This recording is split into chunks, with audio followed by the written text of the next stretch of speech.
네, 시청자 여러분 안녕하세요. 5월 20일 화요일장 파이널샷 시작합니다. 오늘 국내 증시는 AI에 대한 기대감 속에 어제 하락을 만회하는 듯한 움직임으로 출발을 알렸다가 2차 전지가 줄줄이 신저가를 기록하면서 시장에 조정을 받는 모습이 나타나고 있습니다. 이러한 가운데서 우리는 시장에서 어떠한 투자 포인트를 집중적으로 바라봐야 될까요? 저희 마켓 A컷에서 알아보시죠. 네, 마켓 A컷 통해서 오늘 시장에서 제가 꼽은 가장 중요한 순간을 캡처를 해봤습니다. 바로 컴퓨텍스 2025에서 젠슨항 엔비디아 CEO의 기조 연설에 대한 한 장면인데요. 여기서 젠슨항 CEO는요, 엔비디아가 더 이상 기술 기업이 아니라 인프라 기업이라는 기업의 체질 개선과 관련된 강력한 메시지를 보냈습니다. 젠슨항 CEO의 발언 지금 바로 만나보도록 할 텐데요. 다양한 AI에 대한 이야기가 나오면서 아무래도 AI 시장에 대한 확장 기대감이 보이는 듯합니다. 네, 엔비디아는 더 이상 기술 기업이 아니다, 인프라 기업이다. 이것은 과연 무엇을 뜻할까요? 젠슨항 CEO의 발언을 통해서 AI의 확장에 대한 이야기 조금 더 자세히 알아보도록 하겠습니다. Doesn't just build supercomputers for the world. Today, I'm very happy to announce that we're also building AI for Taiwan. And so today we're announcing that Foxconn, Taiwan, the Taiwanese government, NVIDIA, TSMC, we're going to build the first giant AI supercomputer here for the AI infrastructure and the AI ecosystem of Taiwan. Thank you. 네, AI 인프라 확장에 대한 자신감 넘치는 젠슨항 CEO의 발언을 함께 들어봤습니다. 그렇다면 다음 장을 통해서 조금 더 자세한 상황 알아보시죠. 젠슨항의 선언, 우리는 더 이상 단순한 칩 회사가 아니다. 그러면서 정말 다양한 AI 관련된 이야기를 내놨는데요.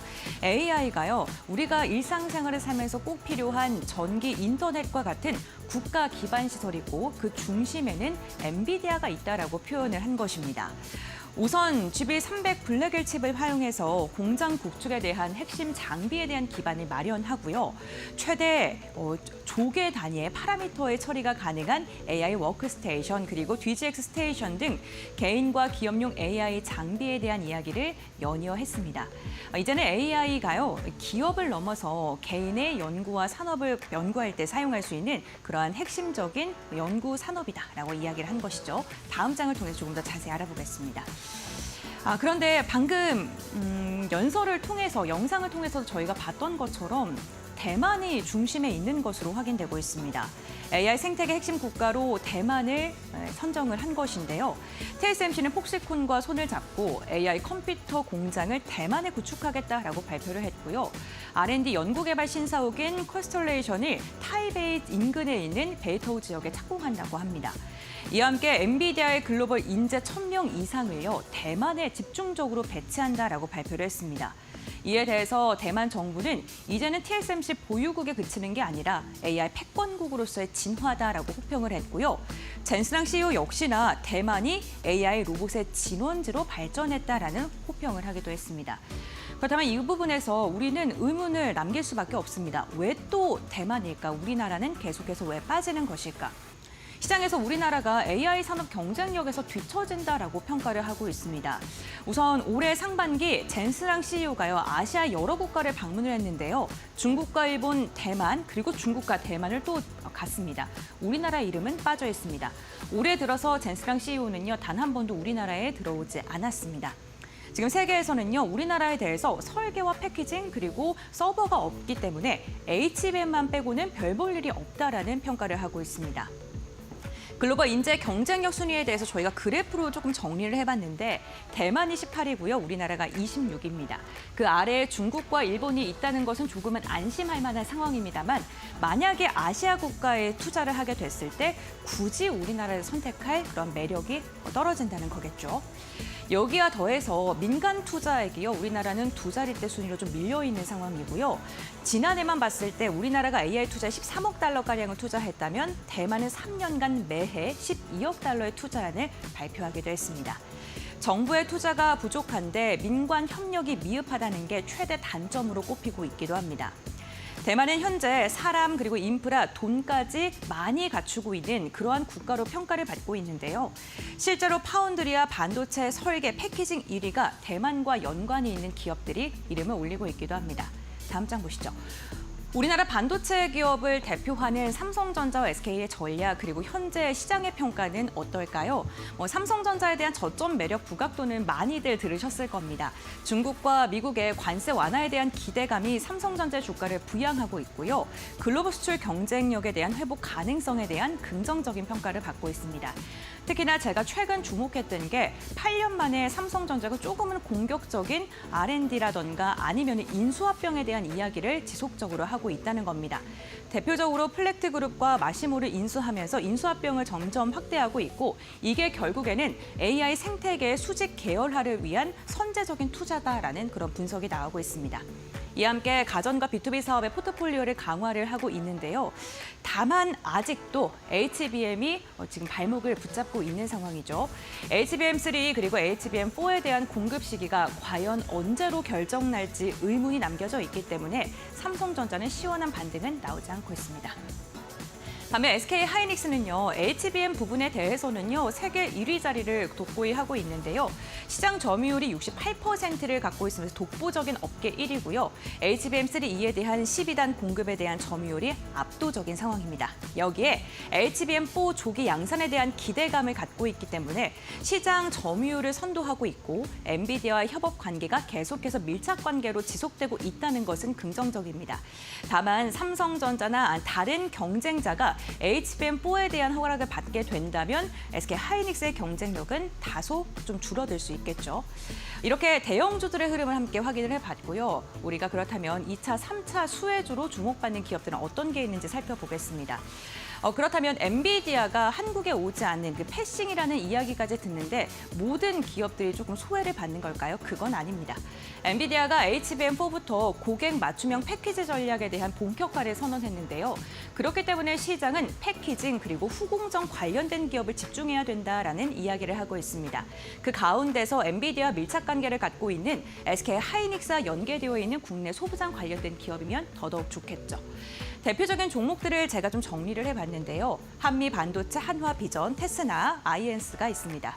HBM 공정의 장비와 소재 국산화율이 높은 분야, 그리고 그 관련된 사업을 하고 있는 기업들을 눈여겨봐야 됩니다. 엔비디아가 투자는 대만의 중심의 AI 인프라 구축을 선언했지만 여전히 HBM에 대해서는 우리나라에 대한 의존도가 높은 상황인데요. 한국이 HBM밖에 없다라는 것은 HBM이 세계 시장에서 우리나라만큼 잘하는 나라는 없다라고 해석을 해볼 수도 있을 것 같습니다. 네, 대만의 독주 속에 우리나라는요, 결국에는 엔비디아의 전력적인 연결성이 있는 기업을 중심으로 선택을 해야 될 것 같습니다. SK 하이닉스는 워낙 HBM과 관련된 독보적인 기술력을 갖고 있고요. 반도체 소부장 관련 기업들에서는 앞서 말씀드렸던 것처럼 패키징 그리고 후공정 관련 기업들을 눈여겨보시면 좋을 것 같습니다. 이제는 어떠한 곳에 투자를 해야 된다라는 것보다는 반도체 관련 기업들 가운데서 우리가 투자를 해야 되는 기업이 어떤 게 있는가, 그렇게 추려본다면 지금 이렇게 세 가지 줄로 나눠볼 수 있을 것 같습니다. 네, AI는 도구가 아니라 인프라다라는 이야기를 젠스랑 CEO가 했습니다. 그만큼 AI 생태계에 대한 확장 가능성에 대한 확신을 또 다시 보여준 것이라고 볼 수 있을 것 같은데요. 아쉬운 점은 대만의 AI 인프라의 구축 거점으로 형성한 것이지만 그 가운데서도 우리는 투자 포인트는 삼을 수 있을 것 같습니다. 지금 필요한 건 우리가 칩에 집중하는 것보다는 전략적으로 포트폴리오를 설계할 때라고 생각합니다. 이렇게 마켓 A컷 정리해 보겠습니다.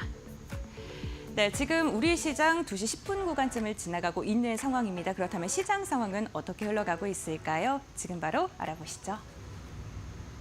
네, 2시 구간 시장 상황 알아보도록 하겠습니다.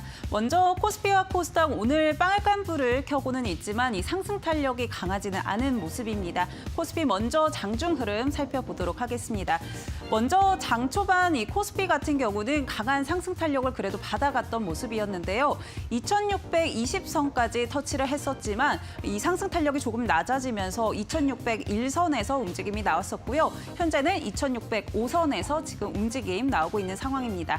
그렇다면 코스닥 움직임은 어떤지 같이 한번 체크해 보시죠. 코스닥 역시나 장 초반보다는 하락세가 조금 장 초반보다는 탄력이 조금 낮은 모습입니다. 722선에서 움직임 나오다가 현재는 716선에서 움직임 나오고 있고요.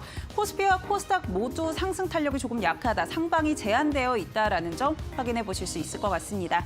그렇다면 매매 동향 살펴보겠습니다. 현재 코스피는 기관만이 사들이고 있는 모습인데요. 외국인 같은 경우 장 초반 매수세가 들어왔지만 매도로 전환하는 모습 확인되고 있었습니다.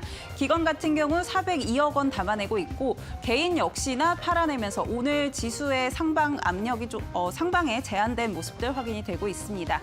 코스닥 매매 동향도 같이 한번 살펴보시죠. 오늘 코스닥은 외국인과 기관 양 주체가 사들이는 모습들 확인되고 있습니다. 사실 원달러 환율이 하락하면서 그간 외국인들의 수급이 코스피로 집중이 됐었는데 오늘은 코스닥에 이렇게 외국인 수급이 들어오는 모습 확인되고 있고요. 그렇지만 수급 탄력 자체가 강하지는 않은 모습들 파악되고 있습니다. 시가총액 상위 종목도 한번 확인해 보시죠. 먼저 코스피 시가총액 상위 종목 1위부터 5위 살펴보시면은요. 오늘 반도체 투톱 빨간불을 켜고 있습니다. 앞서서도 전해드렸지만 엔비디아 이 젠슨왕 CEO가 컴퓨텍스에서 기조연설에 나서면서 오늘 반도체 그리고 반도체 소부장까지 전반적으로 훈풍이 불고 있는 상황인데요. 특히나 SK 하이닉스 같은 경우 외국인들의 매수세가 유입이 되면서 오늘 2%대 강세 흐름 이어가고 있습니다. 삼성 바이오로직스도 빨간불 켜고 있는 모습이고요. LG 에너지 솔루션 같은 경우 어제 저가 매수가 유입이 됐었는데 오늘 2차 전지 전반적으로 흐름이 좋지 않다 보니까 같이 영향 받아가면서 4% 넘게 빠지고 있는 흐름들 확인되고 있습니다. 코스닥 시가총액 상위 종목도 살펴보겠습니다. 네, 코스닥 흐름 한번 살펴보면 코스닥 전반적으로 지금 흐름이 그렇게 좋지는 않은 상황입니다. 한번 같이 살펴보시죠. 네, 코스닥 시가총액 알테오젠 같은 경우는 어제도 빨간불이 들어왔죠. 어제 상승 탄력이 강하지는 않았는데 그래도 오늘 이런 기조들 좀 이어가고 있는 모습 확인되고 있고요. 앞서 LG 에너지 솔루션 전해드린 것처럼 2차 전지 전반적으로 흐름이 좋지 않다 보니까 오늘 에코프로비엠, 에코프로도 깊게 빠지고 있는 모습들 확인되고 있습니다. 레인보우 로보틱스 같은 경우 어제 8% 넘는 낙폭을 보여줬죠. 오늘은 저가 매수세가 좀 유입이 되면서 0.3%대 강세 흐름 이어가고 있습니다. 그렇다면 오늘 특징주들은 어떤 것들이 있는지 같이 한번 살펴보시죠. 먼저 두산 에너빌리티입니다. 오늘 52주 신고가 경신을 했는데요. 앞서 블룸버그 측에서 이제 원전 시대가 다시 도래하고 있다. 그렇다면 가장 합리적인 선택은 한국이 될 것이다라고 이야기를 하기도 했는데 오늘 두산 에너빌리티 리포트가 나오면서 다시 한번 주가를 끌어올렸던 모습들 포착이 되고 있습니다. 대신증권 측에서 하반기 미국향 데이터 센터의 가스터빈 수주를 두산 에너빌리티가 맡을 가능성이 높다라고 이야기를 하면서 시장에 전반적으로 기대감을 갖게 하는 모습이었고요. 오늘 강한 상승 탄력 받아가면서 지금 상승하면서 지금 움직임 나오고 있는 모습들 확인되고 있습니다. 다음 특징주도 확인해 보시죠. 다음 특징주는 앞타머 사이언스입니다. 오늘 인도 기업 아피티 헬스케어와 이 폐암 조기 진단 키트 계약 체결했다라는 소식들 나오면서 상한가까지 도달했던 모습 확인이 되고 있는데요. 이 진단 키트를 위한 기술 이전 또 이 원료를 독점 공급한다라는 이야기에 기대감이 더 큰 모습입니다. 아무래도 이 모델 수익 구조가 원료를 독점 공급하는 부분 또 매출에 따른 로열티 이 두 가지를 가져갈 수 있기 때문에 기대감 강하게 들어오는 모습이고요. 오늘 상한가까지 이렇게 도달했다는 모습 확인해 보시면 좋을 것 같습니다. 마지막 특징주까지 같이 확인해 보시죠. 오늘 실리콘2도 전반적으로 훈풍이 불고 있습니다. 두 자릿수대 강세 흐름 이어가고 있는 모습인데요. 특히나 외국인들의 순매수가 강하게 들어오면서 주가를 끌어올리고 있는 모습 확인되고 있습니다. 실리콘2의 1분기 매출을 살펴봤을 때 약 46%가 유럽과 중동에서 비중을 차지하고 있는데 이 유럽과 중동의 비중 앞으로도 호실적이 전망이 된다라는 삼성전자의 리포트가 나오면서 주가 끌어올리고 있는 모습이고요. 오늘 전반적으로 흐름이 좋다. 화장품 역시나 그 영향들 받아가고 있다라는 점 확인해 보시면 좋을 것 같습니다. 지금까지 시황센터의 김주영이었습니다. 네, 이어서 마켓 에이커 심층 분석 시간으로 이어가 보도록 하겠습니다. 제가 앞서 마켓 에이커 브리핑을 통해서 전해드렸던 이슈에 대해 전문가들의 시각, 뷰를 들어보는 시간으로 이어가 볼 텐데요. 오늘 이 시각은 해온솔루션의 이정호 대표와 함께합니다. 안녕하세요. 안녕하세요. 네, 반갑습니다. 오늘 엔비디아가 바꿔놓은 글로벌 반도체 패권 속에 엔비디아 AI 인프라 선언과 관련된 이야기를 좀 나눠보고자 합니다. 컴퓨텍스 2025 기조연설에서 한 발언이 좀 시장에서 주목을 받고 있는 건데 대만을 AI 전략 중심지로 선택을 했고요. 이제는 AI가 산업 기반 인프라 시설이다라는 이야기를 했습니다. 이에 대해서 대표님은 어떻게 생각하시는지 궁금합니다. 조금 아쉽지 않나라고 먼저 생각이 들고 있어요. 네. 대만이 아니라 우리나라를 택했으면 오늘장 증시는 더욱더 상승 탄력을 받았지 않았나라고 생각이 드는데 대만을 택한 이유는 누가 뭐래도 TSMC가 가장 큰 역할을 하지 않았나라고 생각이 들고 있고 GPU부터 설계 단계부터 생산까지 그리고 패키징까지 완벽하게 대만에서 다 이루어지려고 하기 때문에 대만을 선택했다라고 하는 부분이 제일 크다라고 생각이 들고 있어요.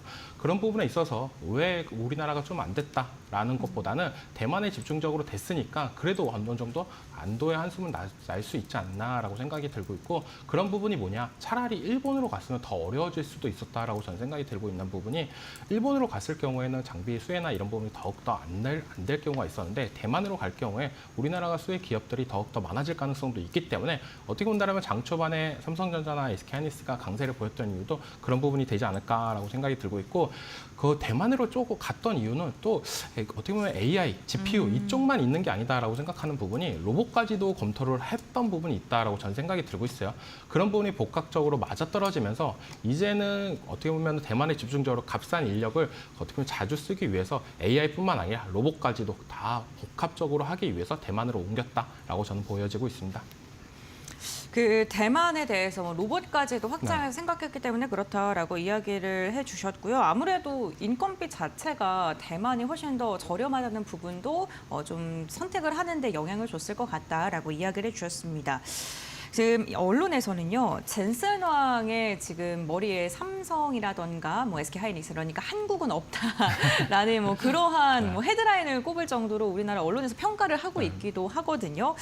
삼성과 SK하이닉스에 미치는 영향력 그리고 이러한 평가에 대해서도 어떻게 생각하시는지도 궁금합니다. 삼성전자나 SK하이닉스 네. 비교를 해보자고 보면 삼성전자가 더 타격이 받을 가능성이 더 있다라고 생각이 들고 있어요. 그 이유는 누가 뭐래도 HBM 납품이나 이런 부분이 안 되고 있는 모습, 기술적인 부분이 부족한 부분이 나오지 않나라고 생각이 들고 있고 그런 부분은 어느 정도 시간이 지나면 해결될 가능성은 어느 정도 있지 않나라고 보여지지만 생각보다 오래 걸리고 있고 투자자 입장도 답답한 모습가 계속적으로 그쵸. 연출이 되고 있다라고 생각이 들고 있어요. 근데 SK하이닉스 같은 경우는 누가 뭐래도 HBM 관련해가지고 독보적 지위를 갖고 있는 부분 이런 부분이 키포인트지 않나라고 생각이 들고 있고 뭐 다른 나라에서 어떻게 보면 진입할 수도 없지 않나라고 생각이 드는 부분이 삼성전자도 못하고 있는 걸 SK하이닉스가 하고 있다라고 하는 게 강조되는 부분이 있지 않나라고 생각이 들고 있고 그건 물론 GPU가 계속적으로 많이 팔린다라고 본다면 SK하이닉스도 어떻게 보면 HBM 납품이나 이런 부분이 더욱더 가속화될 가능성은 있다라고 생각이 들고 있어요. 그렇기 때문에 어떻게 보면 삼성전자 같은 경우는 파운드리 관련해가지고 조금 약세를 보이고 있지만 또 어느 정도 시간이 지난다라고 한다면 또 탈피할 가능성이 있다라고 생각하는 부분이 제 생각이고 SK하이닉스는 어떻게 보면 TSMC랑 이렇게 엔비디아가 더 가까워지는 부분이 SK하이닉스한테는 더욱더 좋은 부분이 나올 가능성이 높다라고 생각하는 부분이 있기 때문에 계속적으로 SK하이닉스 맑지 않나라고 여겨지고 있어요. SK하이닉스에 대해서는 뭐 여전히 긍정적으로 평가를 하고 계신데 삼성전자는 우선 퀄테스트 통과에 대한 그 불확실성을 해소를 해야지 그 다음 스텝으로서의 가능성을 좀 더 긍정적으로 바라볼 만하다라고 이야기를 해주신 것 같습니다.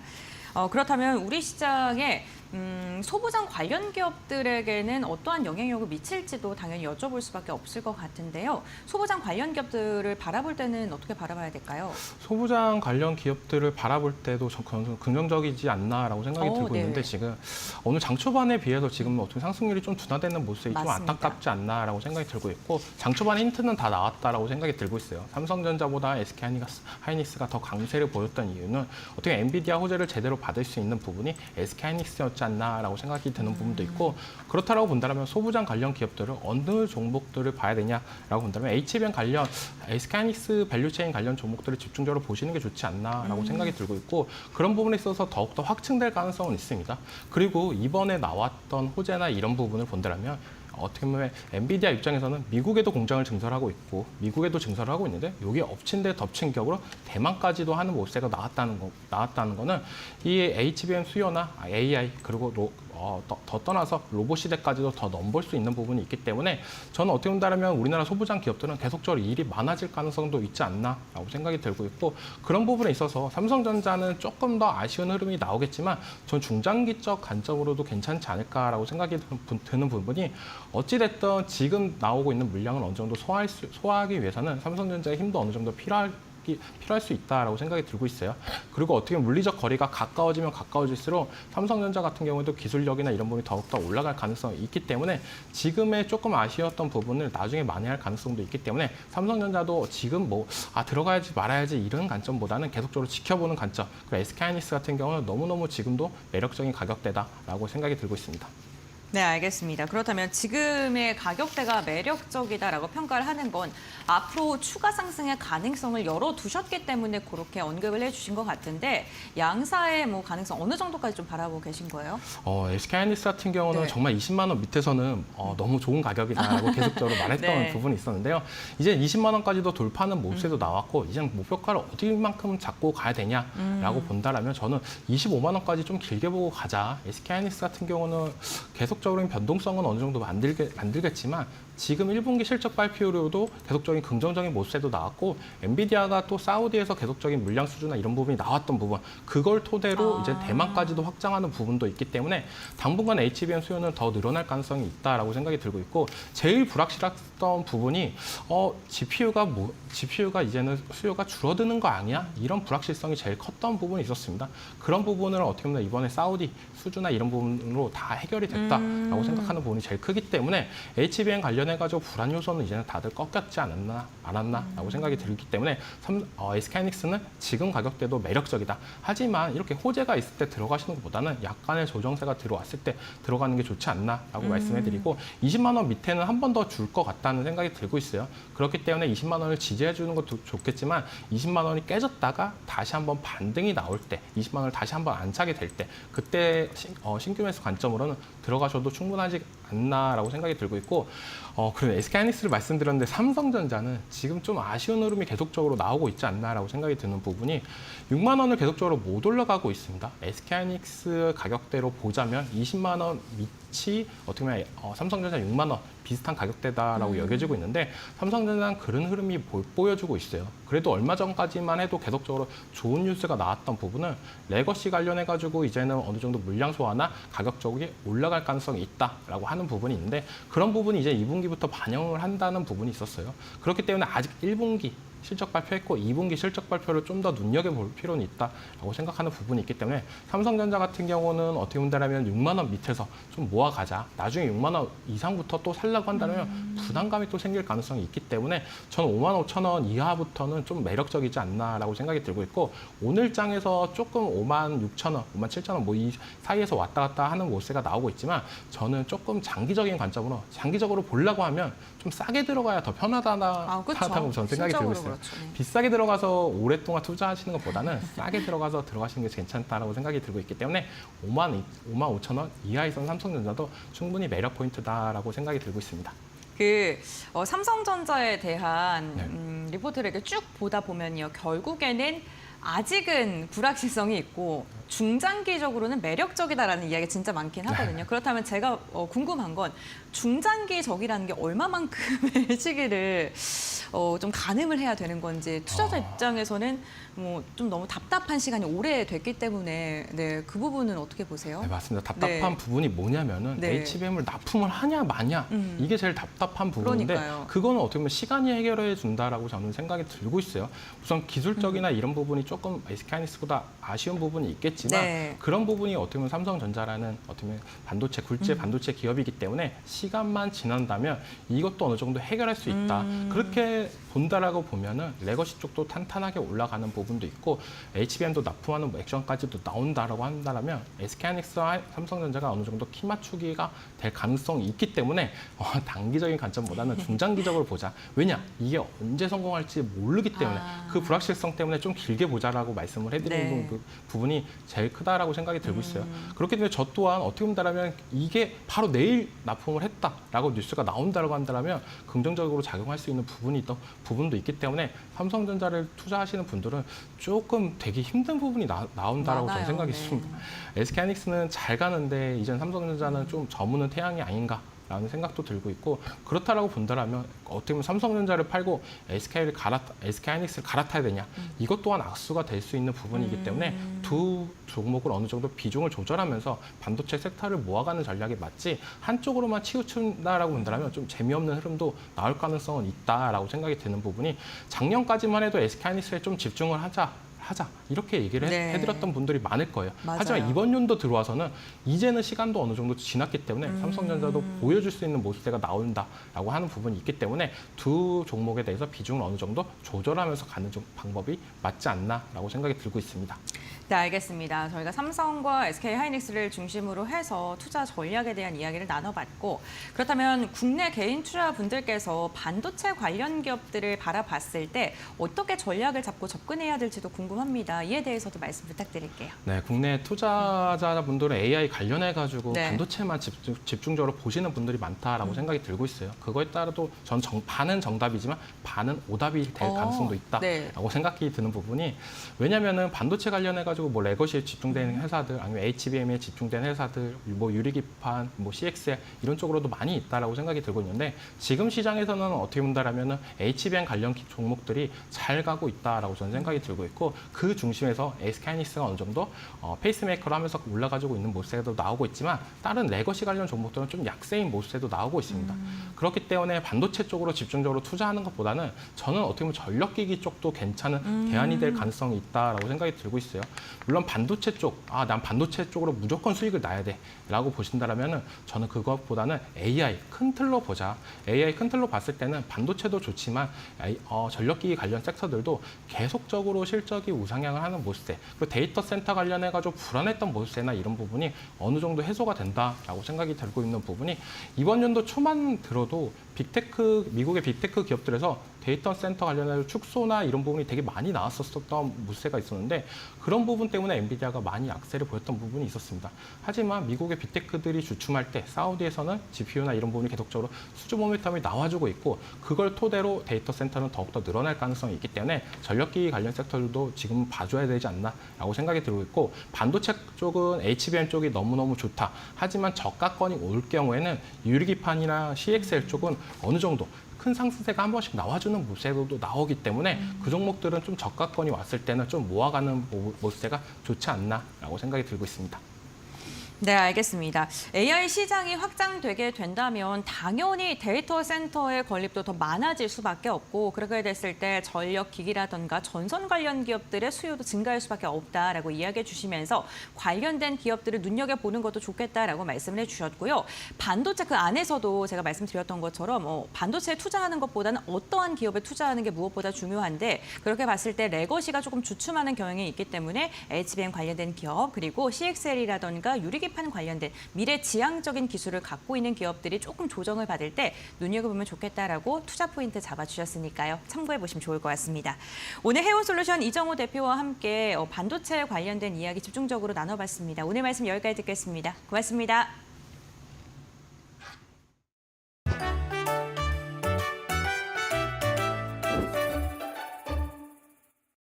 안녕하세요. 오늘은 경제 뉴스를 볼 때 자주 등장하는 강달러, 약달러에 대해 알려드리려고 해요. 취임 전부터 고평가된 달러에 대해 반감을 드러냈던 트럼프 대통령. 하지만 관세 정책과 미국의 패권 유지 방침 등 달러 강세를 유발하며 오락가락 정책을 펼치고 있는데요. 때문에 달러 가치의 불확실성이 커지고 시장의 혼란을 키우고 있습니다. 먼저 강달러는 미국 달러의 가치가 다른 나라 통화에 비해 높아지는 현상을 말합니다. 반대로 약달러는 달러 가치가 상대적으로 낮아지는 상황이죠.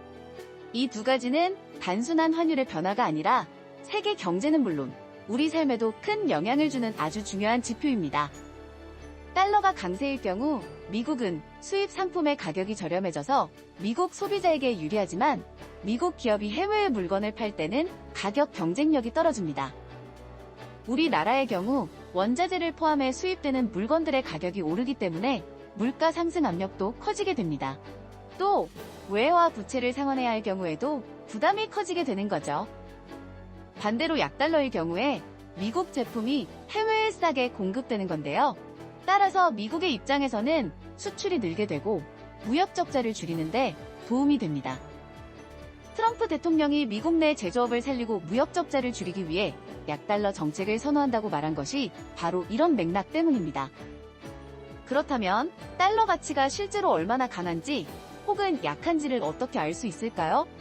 바로 달러 인덱스입니다. 달러 인덱스는 미국 달러의 가치를 유로, 엔, 파운드, 캐나다 달러, 스웨덴 크로나, 스위스 프랑 등 6개 주요 통화와 비교해 산출한 지수인데요. 미국과의 교역 규모와 중요도를 기준으로 비중이 설정되어 있습니다. 달러 인덱스는 기준점이 100인데요. 100을 기준으로 100보다 높으면 달러가 강세라는 뜻이고 100보다 낮다면 약세라는 뜻입니다. 달러 인덱스는 투자자를 비롯 각국 기업들과 정부들 모두 예의주시하는데요. 달러 인덱스가 오르면 원달러 환율도 같이 오르고 금이나 원유 같은 주요 원자재 가격은 하락할 가능성이 커집니다. 또한 미국 제품의 가격 경쟁력이 하락하고 신흥국들의 경우 달러 부채 부담이 커지고 통화 가치 하락이나 증시 약세로 이어질 수 있죠.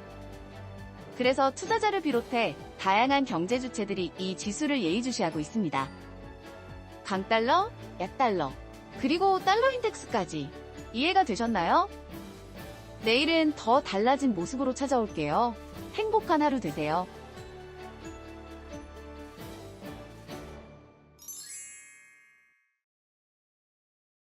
네, 시청자 여러분 안녕하십니까? 신민영입니다. 종목 파인더로 파이널샷 이어가겠습니다. 오늘 장에서 주목해볼 만한 종목 뉴스 4가지 전해드리겠습니다. 첫 번째 종목 뉴스부터 이슈 살펴보시죠. SK하이닉스 하루 만에 20만 원 선 복귀, 엔비디아 수혜입니다. 오늘 관련 소식 많이 들어보고 계실 텐데 오늘부터 이제 대만에서 SK하이닉스에서 영향을 줄 만한 뉴스가 나오고 있습니다. 아시아 최대 IT 박람회인 컴퓨텍스 2025가 개최된 건데요. 올해의 주제는 역시나 AI입니다. AI 넥스트로 주제를 잡았고 대만에서 개최가 되고 있는데 오늘 개막해서 23일까지 이어집니다. 전 세계 29개국 약 1,400여 개 기업이 참가하는 것으로 알려져 있는데 오늘 개막을 앞두고 엔비디아의 젠슨항 CEO가 기조 연설을 어제 했죠. 엔비디아는 이제 단순한 반도체 제조 기업이 아니라 인공지능 인프라 기업이다. 그리고 TSMC 등과 협력해서 대만 최초의 대형 AI 컴퓨터 슈퍼컴을 구축할 것이다. 그리고 삼성전자에 대한 언급도 조금 있긴 했습니다. 9개의 협력사와 6G를 적용하는 AI 기술을 개발 중이다라는 발언 등을 했는데요. 우리나라 빅테크 기업들을 크게 움직일 만한 발언은 사실 나오지 않았다라는 평가가 좀 줄을 이루긴 했지만 그래도 오늘 장에서 반도체 기업들 좀 반응을 해주고 있습니다. 주가 움직임 살펴보시죠. 네, 오늘 반도체 관련주들 흐름 그래도 전반적으로 양호하게 움직여주고 있습니다. SK하이닉스 2%대 강세 가져가면서 20만 원 선 위에서 그래도 흐름 이어가고 있는 모습이고요. 삼성전자도 현재 구간에서는 강보합권 흐름 이어가면서 56,000원 선 지켜내고 있습니다. 이 밖에도 원익홀딩스, 미코, 리노공업이 현재 2에서 4%대 오름세로 움직이는 모습입니다. 두 번째 이슈도 함께 살펴보시죠. 오늘 증권주의 흐름도 굉장히 양호합니다. 줄줄이 52주 신고가를 기록하고 있는데요. 호실적 소식이 먼저 나오고 있습니다. 미래에셋증권에서 1분기 양호한 실적을 꽤 발표했습니다. 지배 주주 순이익의 경우 2,587억 원으로 나왔습니다. 시장에서 예상했던 컨센서스를 5.9%가량 상회했는데요. 이렇게 컨센서스를 상회하게 한 데는 3가지 주요 요인이 있었습니다. 먼저 위탁 매매 수수료가 개선됐는데 특히나 해외 주식 쪽에서 수수료가 전년 동기 대비 11.8% 증가한 것으로 확인이 됐고요. 또 WM 손익의 경우에도 전년 동기 대비 21.4%의 증가세를 이뤄냈습니다. 랩 어카운트 수수료 수익 증가가 기인한 것으로 평가가 또 되고 있고요. 뿐만 아니라 해외 법인의 손익도 증가한 것으로 확인이 됐습니다.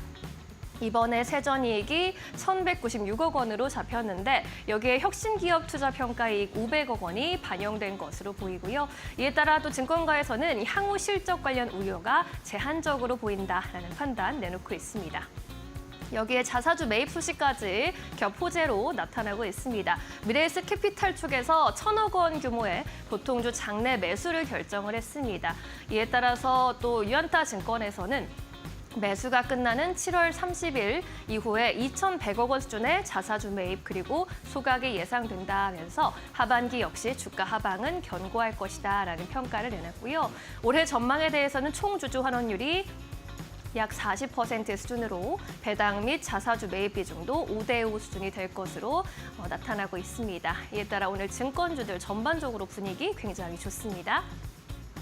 방금 살펴보신 미래에셋 증권의 경우에도 강세 흐름 이어갑니다. 그래도 장 초반보다는 좀 탄력이 많이 떨어지는 모습인데요. 12,900원에 거래가 되고 있고요. 신영증권과 부국증권의 상승세 돋보이고 있습니다. 신영증권 8% 가까운 오름세, 부국증권도 5%대 오름세 보이고 있고요. 이 밖에 대신증권, 한국금융지주의 시세도 2에서 3%대 강세 흐름 분출해주고 있습니다. 자, 이번엔 다음 이슈로 또 넘어가 보도록 하겠습니다. 2차 전지주 짚고 넘어가야겠습니다. 오늘 또 줄줄이 약세를 보이고 있습니다.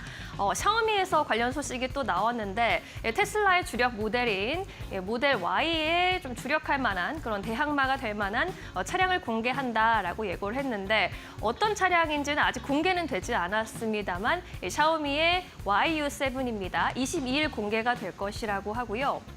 이 중국의 SNS인 웨이보 채널을 통해서 샤오미가 이번 주에 테슬라의 모델 Y와 대결할 중형 크로스오버인 YU7을 공식 공개할 것이다라고 또 코멘트를 남겼습니다. 이를 두고 이제 외신에서 중국의 전기차 시장에서는 BYD처럼 자체 배터리를 만드는 기업도 있지만 글로벌 배터리 점유율 1위인 CATL의 제품이 주로 활용되기 때문에 우리나라 2차 전지 기업의 입지가 줄어들 것이다라는 평을 내놓으면서 오늘 관련주들을 영향을 주고 있는 모습이고요. 또 간밤에 테슬라의 주가도 좀 영향을 받았습니다. 중국향 전기차 판매 감소 우려의 하락세를 보이면서 342달러 선에서 마감을 지었고요. 루시드의 주가도 동반 5%대 약세를 보였습니다. 오늘 우리나라 기업들의 2차 전지 기업들 흐름도 체크해 보시죠. 네, 줄줄이 약세를 보이는 모습입니다. SK이노베이션의 경우 오늘 장중에 또 52주 신저가를 다시 썼고요. 오늘 사실 대부분의 종목이 52주 신저가를 기록하고 있습니다. LG 에너지솔루션 30만 원 선 밑으로 내려간 후로 신저가 계속 써 내려가고 있고 이미 시총 4위까지 또 내려간 상황이죠. 오늘 장에서 4%대 약세 또 가져갑니다. 삼성 SDI도 4% 이상, 에코프로비엠과 에코프로 동반해서 5%대 약세가 감지되고 있습니다. 네, 마지막 이슈로 넘어가 보겠습니다. 네, 이번에는 실리콘2 살펴보겠습니다. 오늘 화장품주 전반에 온기를 또 불어 넣어주고 있는데요. 신규 브랜드 호조 속에 주가가 재평가될 것이라는 전망이 나왔습니다. 유안타증권의 분석이 있었는데 실적 대비 과도한 조정을 좀 받고 있고 브랜드와 지역 성장이 본격화되고 있다면서 목표 주가 기존의 49,000원 유지했습니다. 올해 2분기 매출이 전분기 대비 14% 증가할 것이라고 예상을 했고요. 최근에 이 브랜드 측면에서 신규 이입된 브랜드 메디큐브나 바이오던스, 달바 등이 상위권으로 진입하면서 빠르게 진입하는 모습 보여주고 있습니다. 이러한 브랜드들 중동과 유럽, 동남아 등에서 고르게 반응을 얻고 있어서 지역별로 수요 확장성과 맞물려 실적 기여도가 더 높아질 것이다라는 전망이 나타나고 있는데요.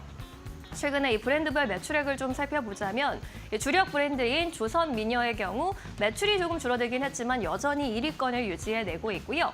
메디큐브가 신규 진입했고 또 바이오던스도 신규 진입했는데 진입하자마자 2위, 4위로 크게 올라왔습니다. 3위 아노아가 지키고 있는데 매출은 조금 줄어들었지만 그래도 이렇게 견고한 브랜드들이 있다라는 점에서 긍정적인 평가를 받아가고 있습니다. 주가 흐름도 함께 체크해 보시죠. 네, 오늘 핵심 브랜드였던 이런 성과에 머물러서 실리콘2의 경우에는 10% 넘게 급등세를 가져가고 있고요. 이 밖에도 CNC 인터내셔널이 16%대 오름세로 4만 1,000원에 거래되고 있습니다. NFC의 흐름도 주목해 볼 만하겠고요. 제닉과 콜마운디스도 동반 7%대 오름세로 거래가 되고 있습니다. 이렇게 주요 종목들의 흐름 살펴봤습니다. 네, 이번에는 이제 전문가 전화 연결 통해서 보다 자세한 투자 의견 들어보도록 하겠습니다. 오늘은 김동화 전문가 전화 연결되어 있습니다. 전문가님 안녕하세요. 네, 안녕하세요. 네, 이렇게 특징주들 좀 짚어봤는데 전문가님께서는 오늘 어떤 특징주에 주목을 해보고 계실까요? 네, 오늘 같은 경우에는 아무래도 상승 나오고 있는 테마가 많긴 하지만 조금 중장기적으로 봤을 때 괜찮을 만한 송배전 전력 이쪽 테마와 그리고 인공지능 테마 이렇게 좀 두 가지 테마에서 볼 수 있는 종목들 가져와봤습니다. 일단은 HD 현대일렉트릭을 송배전 테마에서 좀 뽑아왔는데 이 HD 현대일렉트릭 같은 경우에는 최근에 오픈 AI에서 아부다비의 여의도의 한 4배 정도 되는 규모의 세계 최대 데이터 센터 건설에 참여를 한다라는 내용으로 상승이 나왔고요. 오픈 AI의 첫 해외 데이터 건설이기 때문에 최근 중동이 AI와 이제 데이터 인프라 중심의 신사업 허브로 성장한다는 점에서 특히나 이제 미래 산업 발전에 있어서 이쪽 전력 설비 관련주들 지속적으로 관찰할 수 있도록 하는 게 좋을 것 같습니다. 추가적으로 유라클을 말씀드렸는데요. 유라클 같은 경우에는 인공지능, 특히 LG AI 연구원 이쪽에서 엔비디아의 암 진단용 AI 모델 엑사원 패스를 공급함으로써 추가적으로 상승이 나왔습니다. 이 엑사원 패스 같은 경우에는 조직 병리를 이미지 처리에 특화된 모델이라고 할 수 있는데요. 기존의 최대 2주까지 소요되는 유전자 검사 기간을 획기적으로 단축할 수 있다는 점에서 부각이 되고 있습니다. 네, 오늘 특징주 흐름 함께 점검해봤습니다. 오늘 종가 베팅주로는 어떤 종목을 좀 살펴보고 계실까요? 네, 종가 베팅 같은 경우에는 이 두산에너빌리티를 말씀드리려고 하는데요. 최근에 원전 관련주들 흐름이 상당히 좋다라고 판단을 할 수 있습니다. 더군다나 이 두산에너빌리티 같은 경우에는 차트상 봤을 때도 신고가 영역에 위치한 종목이기 때문에 추가적으로 무조건 지켜볼 필요성이 있다라고 생각을 하고 있고요. 최근에 이 챕코와 한수원 간의 원전 계약이 중단이 됐지만 중단이 되면서 하락하는 모습이 나오긴 했지만 그럼에도 불구하고 꾸준하게 우상향을 하고 있고 추가적으로 오늘 또 미국의 데이터 센터 가스터빈 수주가 가능하다라는 기대감에 추가 상승이 나오고 있는 모습이기도 합니다. 거기서 조금 더 덧붙이자면 외국인의 강력한 매수세로서 추가적으로 또 지속적으로 지켜볼 만한 종목이다라고 말씀드릴 수 있을 것 같습니다. 네, 가격 전략은 어떤 정도로 보고 계실까요? 네, 가격 같은 경우에는 36,000원까지는 충분하게 분할 매수로 대응을 해도 괜찮다라고 생각을 하고 있고요. 짧게 보신다면 손절가는 35,500원 이탈할 시에요. 손절가로 잡으시면 될 것 같고 단기 목표가 같은 경우에는 38,000원에서 조금 더 분할하면 4만 원 구간까지도 충분히 가능한 종목이다라고 볼 수 있을 것 같습니다. 네, 오늘의 종가 공략주 두산에너빌리티까지 살펴봤습니다. 오늘은 여기까지 이야기 들을게요. 전문가님 고맙습니다. 고맙습니다. 네, 이번에는 오늘 장에서 놓치지 말아야 할 특징주들 한 자리에 모아서 총 정리해 보도록 하겠습니다. 지신포 박근호 이사 모셨습니다. 이사님 안녕하세요. 안녕하십니까. 네, 반갑습니다. 자, 오늘 장에서 파이널샷이 포착한 특징주 15개 한눈에 띄어서 봅니다. 열어보시죠. 네, 오늘 바이오비주 신규 상장주도 보이고요. 오늘 앞서 살펴본 미래에셋증권, SK하이닉스도 자리에 있습니다. 원익홀딩스 반도체주도 보이고 여기 또 한미반도체, 반도체주 보이네요. 그럼 박근호 이사가 오늘 선정해 주신 특징주 어떤 종목일지 첫 번째 종목부터 바로 확인해 보시죠. 실리콘2 오늘 저랑 마음이 통하셨네요. 저도 네. 실리콘2를 꼽았는데 네. 어떤 점에 좀 주목을 해보셨습니까? 오늘 화장품주들이 전반적으로 뭐 괜찮죠. 시장도 뭐 나쁘지 않은 상황에서 오늘 화장품주들 중에 이제 거의 뭐 상위의 두 번째 정도 상승률을 기록을 하고 있는데요. 실리콘2 같은 경우는 아무래도 이제 화장품을 만드는 기업이 아니라 화장품을 유통하는 기업이기 때문에 특정 브랜드에서 리스크가 좀 뭐 발생을 하거나 아니면 판매량이 저조하다 하더라도 일단은 뭐 기업의 실적 자체는 크게 흔들리지 않는 강점 있다라고 이제 보시면 될 것 같아요. 1분기 실적이 상당히 잘 나왔죠. 일단 뭐 연결 기준으로 매출이 이제 2,500억, 영업이익 4,777억을 기록을 했다라고 이제 시장에서 공개가 됐는데, 일단 수치적인 부분보다도 일단 전년 동기 대비해서 얼마만 늘어났는지가 이제 중요하다라고 볼 수 있는 부분인데요. 일단 매출 같은 경우는 50%가 훌쩍 넘는 한 64%, 그 다음에 영업이익도 60%가 넘었죠. 성장의 62% 증가를 기록을 했습니다. 우리가 이제 화장품 관련주들을 볼 때 가장 최근에 우려감으로 보고 있는 부분이 어떤 거냐면, 아무래도 이제 미국과의 이제 관세 문제가 되겠죠. 실리콘투 같은 경우는 일단은 굉장히 장기간 동안의 판매가 문제가 없을 정도의 재고를 확보를 해놨기 때문에 지금 현재 미국 쪽에서 관세 때문에 올라가고 있는 다른 브랜드들보다도 실리콘투가 관리를 하고 있는 브랜드들을 굉장히 좀 리테일러 업체들에서 선호를 하고 있다라는 부분도 시장에서 굉장히 좀 상승세에 보탬이 되는 재료다라고 보시면 될 것 같아요. 우리가 어떤 기업들이 특정 기업과의 거래가 굉장히 높다거나 뭐 아니면은 거의 없다거나 이런 것들은 사실 장단점이 있는 부분이죠.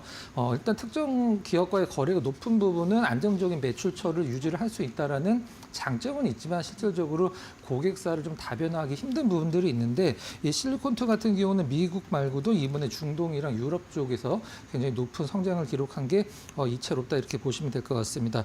앞서서 이제 잠깐 뭐 언급이 되긴 했습니다만 뭐 메디큐브나 달바 같은 경우도 일단 그 실리콘투의 성장에 일조를 하고 있는 부분이고, 수급이 사실 가장 좋은 부분이라고 생각을 하고 있거든요.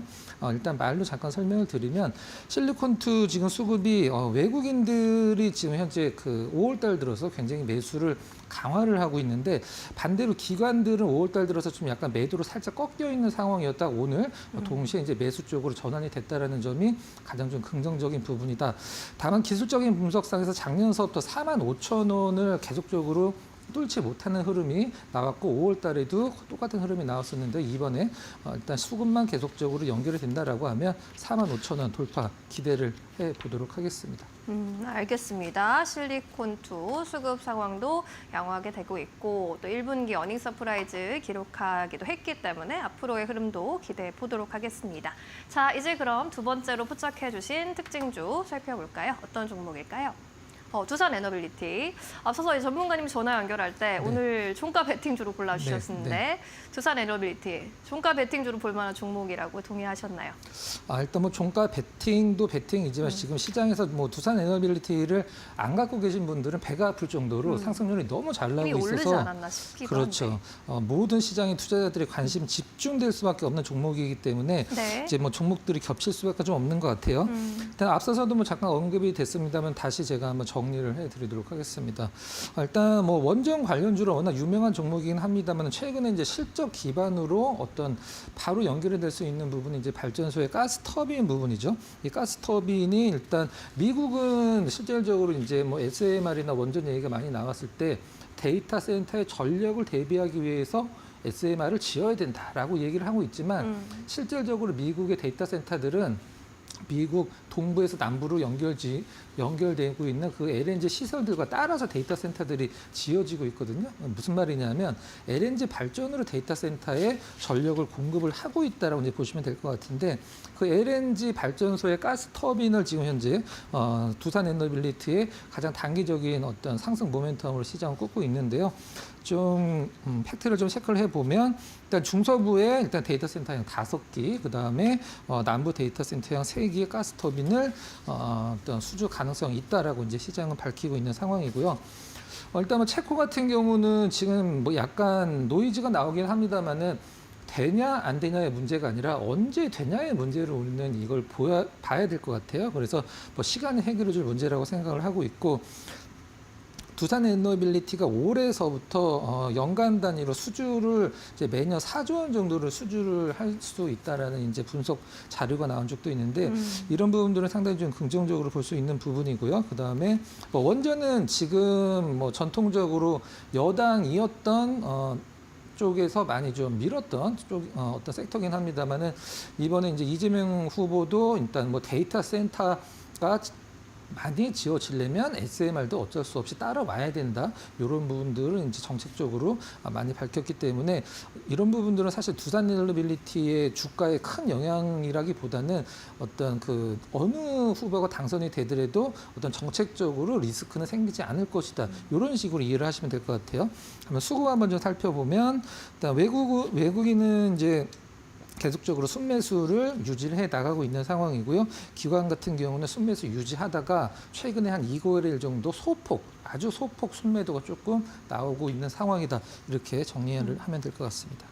네, 좋습니다. 두산 에너빌리티 오늘 7%대 시세를 분출해주고 있는데요. 관련 내용 상세하게 짚어봤습니다. 자, 그럼 오늘 또 마지막으로 포착해주신 세 번째 특징주 열어보도록 할까요? 어떤 종목 고르셨을까요? 동국제약. 동국제약도 오늘 분위기 좋습니다. 네. 4%대 오름세 나타내주고 있고 마데카솔 크림인가요? 그게 굉장히 인기가 많더라고요. 그 화장품 대신 쓸 수 있는. 네. 마데카 크림. 네. 쓰고 계시나요, 혹시? 안 쓰고 있습니다. 네, 어떻게 분석하고 네. 계십니까? 일단 동국제약도 뭐 화장품 관련주로 봐야 네. 되겠죠. 일단은 설명을 잠깐 드려보도록 하겠습니다. 일단 사업 부문을 한 3개 정도로 좀 나눈다라고 하면은 일단 의약품, 그다음에 화장품, 그다음에 생활용품 등으로 이제 들 수 있는데 일단 1분기 실적이 뭐 상당히 좋았고 그게 이제 주가로 시장에 좀 반영이 되고 있다 이런 식으로 이제 보시면 될 것 같아요. 매출액이 이제 2,237억 원, 그다음에 영업이익이 253억 원이 나왔는데 역시 이제 퍼센트가 중요하겠죠. 전년 대비 이제 매출은 한 13%, 일단은 영업이익은 20% 이상 성장을 기록을 하고 있는 상황이고요. 이 매출이 늘어나는 게 상당히 좀 약간 재미가 있습니다. 2002년도, 그러니까 3년 전서부터 6천억, 매년 1,000억씩 늘어나고 있거든요. 2002년도에 6천억, 3년도에 7천억, 작년에 8천억, 그러니까 올해는 시장은 9천억을 예상을 한다. 이런 식으로 이제 어떤 리포트들도 나오고 있는 부분이 있는데, 앞서서 이제 앵커께서 잠깐 짚어주신 화장품 부분 같은 경우는 그 APR도 사실 뭐 화장품도 하고 이제 어떤 이 피부에 기기를 디바이스를 하기도 합니다만은 동국제약도 화장품 이제 마데카 프라임 화장품도 하고 이 센텔리안이라고 해서 이제 APR과 똑같은 제품이 있거든요. 뭐 외향이 똑같다는 소리가 되겠죠. 뭐 성능은 일단 뭐 개인 취향이 있는 거니까. 근데 이 화장품이랑 이 디바이스 부분만 본다라고 하면 APR보다 동국제약이 작년에 성장률은 더 높았어요. 물론 뭐 규모에 있어서는 뭐 APR이 압도적이긴 합니다만 동국제약이 상당히 그 화장품이나 이 뷰티 디바이스 부분에서 많은 퍼포먼스를 지금 내고 있다라고 이제 보시면 될 것 같고요. 상장하고 나서 계속적으로 주가가 내려오고 있는 자회사가 있죠. 동국생명과학이라고 우리가 보통 뭐 MRI나 CT 같은 거 찍을 때 이제 조영제를 이제 맞거든요. 혈관을 잘 보이게 하기 위해서 그거에 특화된 기업이라고 보시면 될 것 같은데 일단은 일본 쪽에 진출을 이미 했고 중국 쪽에도 일단 진출할 가능성이 높게 점쳐지고 있기 때문에 시장은 상당히 뭐 동국제약의 어떤 영업이익에 보탬이 많이 되고 있다고 보시면 될 것 같아요. 수급 한번 좀 살펴보면 일단 외국인 기관 동시 순매수가 뭐 나름대로 좀 꾸준히 들어오고 있다는 점이 상당히 좀 긍정적인 부분이고요. 차트적인 부분, 기술적인 부분에서는 올해 이제 신고가를 계속적으로 급격하게라기보다는 이제 좀 차츰차츰 단계적으로 좀 끌어올리는 느낌이 뭐 단기적으로 오른다라기보다 실적 기반으로 오르고 있다라고 판단을 했을 때 뭐 앞으로 윗방향 충분히 조금 더 열어놓을 필요성이 있다 이렇게 보시면 될 것 같습니다. 윗방향 열어놓을 필요성이 있다. 혹시 가격은 어디까지 보고 계신지 여쭤봐도 될까요?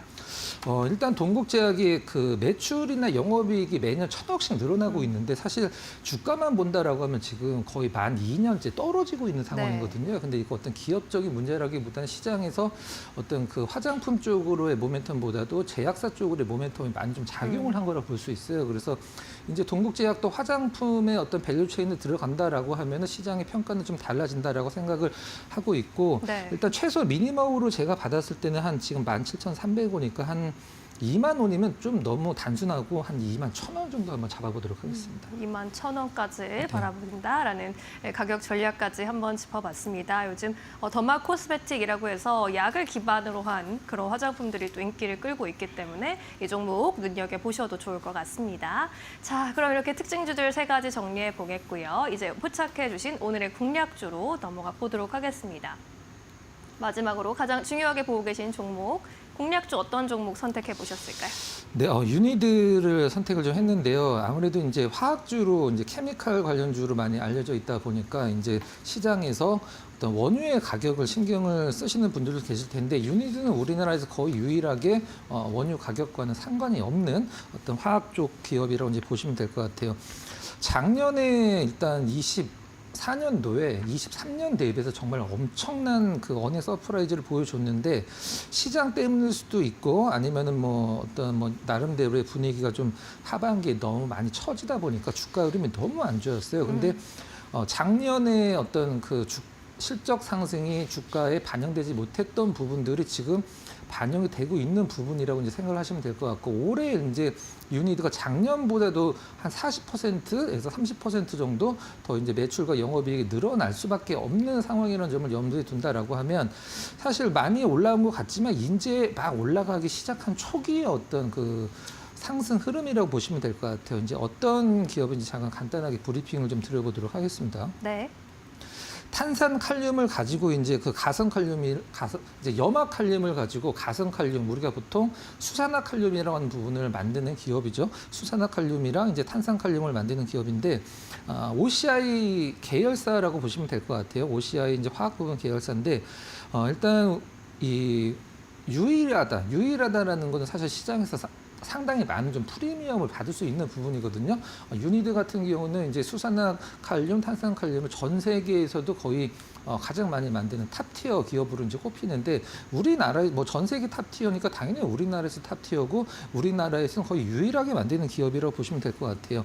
이 뭐 가성 칼륨, 탄산 칼륨이 어디에 쓰이냐면 뭐 화장품이나 의약품에도 많이 쓰이긴 합니다만은 최근에 그 탄소 포집에 굉장히 많이 쓰이고 있거든요. 이 부분들이 일단은 유니드의 어떤 실적을 경쟁할 향 모멘텀이라고 보시면 될 것 같고 염화 칼륨을 가지고 수산화 칼륨, 탄산 칼륨을 만들기 때문에 이 염화 칼륨 가격이 올라가면 사실 유니드 같은 경우는 탑티어이기 때문에 가격적인 전가력이 굉장히 높은 기업이거든요. 근데 이 염화 칼륨 가격이 작년 대비해서 올해 엄청나게 올라가고 있는 상황이기 때문에 유니드 같은 경우는 물론 뭐 제품 가격에 전가를 해서 매출과 영업이익이 그냥 가만히만 있어도 올라갈 수밖에 없는 상황이고 그게 주가로 연결이 될 수 있게 수급만 들어오는 상황이다라고 이제 보시면 될 것 같아요. 이 염화 칼륨 가격이 올라가는 이유는 뭐 여러 가지가 복합적으로 작용을 하기는 합니다만은 중국 쪽에서의 소비도 상당히 많긴 합니다만은 공급이 지금 굉장히 우리가 흔히 얘기하는 쇼티지가 일어나고 있는 상황인데 염화 칼륨을 많이 만들어서 수출하는 기업이 대표적으로 러시아, 벨라루스거든요. 근데 러시아는 일단은 벨라루스 같은 경우는 공장의 어떤 재설비, 그다음에 러시아 같은 경우는 염화칼륨의 수출량을 거의 많이 줄이고 있기 때문에 시장에서 일단은 뭐 수요 대비해서 공급이 굉장히 축소가 되고 있기 때문에 앞으로 더 염화칼륨 가격은 올라갈 수밖에 없고 유니드의 업황은 좋아질 수밖에 없다라고 보시면 될 것 같아요. 최근에 캐파가 많이 늘어나고 있는 부분들을 시장에서 상당히 긍정적으로 평가를 하고 있는 상황인데요. 중국 시장에서 아무래도 소비가 많다 보니까 중국 시장에 굉장히 공을 많이 들이고 있는 상황이죠. 중국 쪽에 공장도 많이 증설을 해서 그게 올해 실질적으로 어떤 그 매출에 많이 반영이 되고 있는 상황이라고 보시면 될 것 같아요. 수급적인 부분도 상당히 좀 이채로긴 합니다. 물론 거래가 좀 많지는 않긴 합니다만은 기관이 일단 올해 1분기서부터 굉장히 꾸준하게 매수를 하고 있는 상황, 급격하게 하루에 이렇게 많은 양을 매수를 한다라기보다는 올라가든 떨어지든 기관이 차츰차츰 모아가고 있는 느낌을 수급에서 받을 수 있고요. 외국인들은 최근 3거일 소폭 순매도를 하고 있긴 합니다만은 제가 봤을 때는 작년 말서부터 외국인 매도가 연결되고 있는 상황에서 거의 매도의 끝자락이 아닌가라는 생각을 좀 하고 있는 상황입니다. 매수가 가격적인 전략 들어보도록 할까요? 네. 가격적인 전략은 매수가 지금 93,400원 정도 되는데요. 94,400원 이하에서는 사실 큰 무리는 없다라고 이제 볼 수가 있고요. 94,000원 밑에서는 목표가는 한 단기적인 목표가를 말씀드린다라고 한 12만 원 정도, 그 다음에 손절가는 85,000원 정도를 제시를 해드리는데 사실 이렇게 업황이 좋아지고 있는 기업이 단기적인 시장이나 여러 가지 이슈로 떨어진다라고 하면 손절보다는 오히려 추가 매수 쪽으로 대응을 하는 게 맞긴 합니다만은 아무래도 이제 뭐 손절매 가격을 전달해 드려야 되기 때문에 85,000원으로 일단은 손절매 가격을 잡아보도록 하겠습니다. 네, 조금씩 더 모아갈 수 있는 종목이다라면서 유니드 살펴주셨네요. 매수가 94,000원, 목표가 12만 원으로 바라보도록 하겠습니다. 이 종목도 활약해보길 또 응원해보도록 하겠고요. 오늘은 여기서 보내드릴게요. 자세한 설명 고맙습니다.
네, 오늘 시장 마감을 향해 달려가고 있습니다. 3시 구간 키워드 통해서 시장 흐름 잡아보시죠. 먼저 첫 번째 키워드는 원전 잡아보려고 합니다.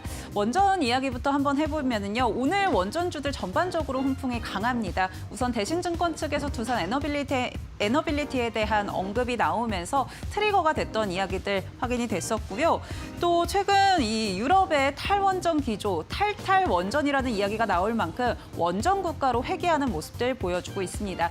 특히나 강력하게 탈원전을 주장했던 독일 역시나 이 원전으로 좀 복귀하는 모습들 보여주면서 전반적으로 원전주들 수혜를 입을 수 있다라는 이야기들 나오고 있는데요. 블룸버그 측에서도 한국에게 기회다라고 이야기를 하고 있죠. 이런 영향들 오늘 원전주들 받아가고 있는 모습 확인되고 있습니다. 그렇다면 원전주들 움직임 어떻게 나오고 있는지 같이 한번 확인을 해보시죠. 먼저 우리 기술 가장 강합니다. 8%대 강세 흐름 이어가고 있고요. 또 오늘 대장주 두산 에너빌리티 역시나 하반기 가스터빈에 대한 수주 기대감들이 더해지면서 오늘 7%대 강세 이어가고 있습니다.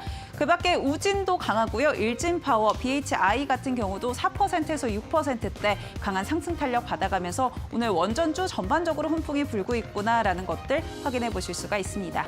다음 키워드도 확인해 보시죠.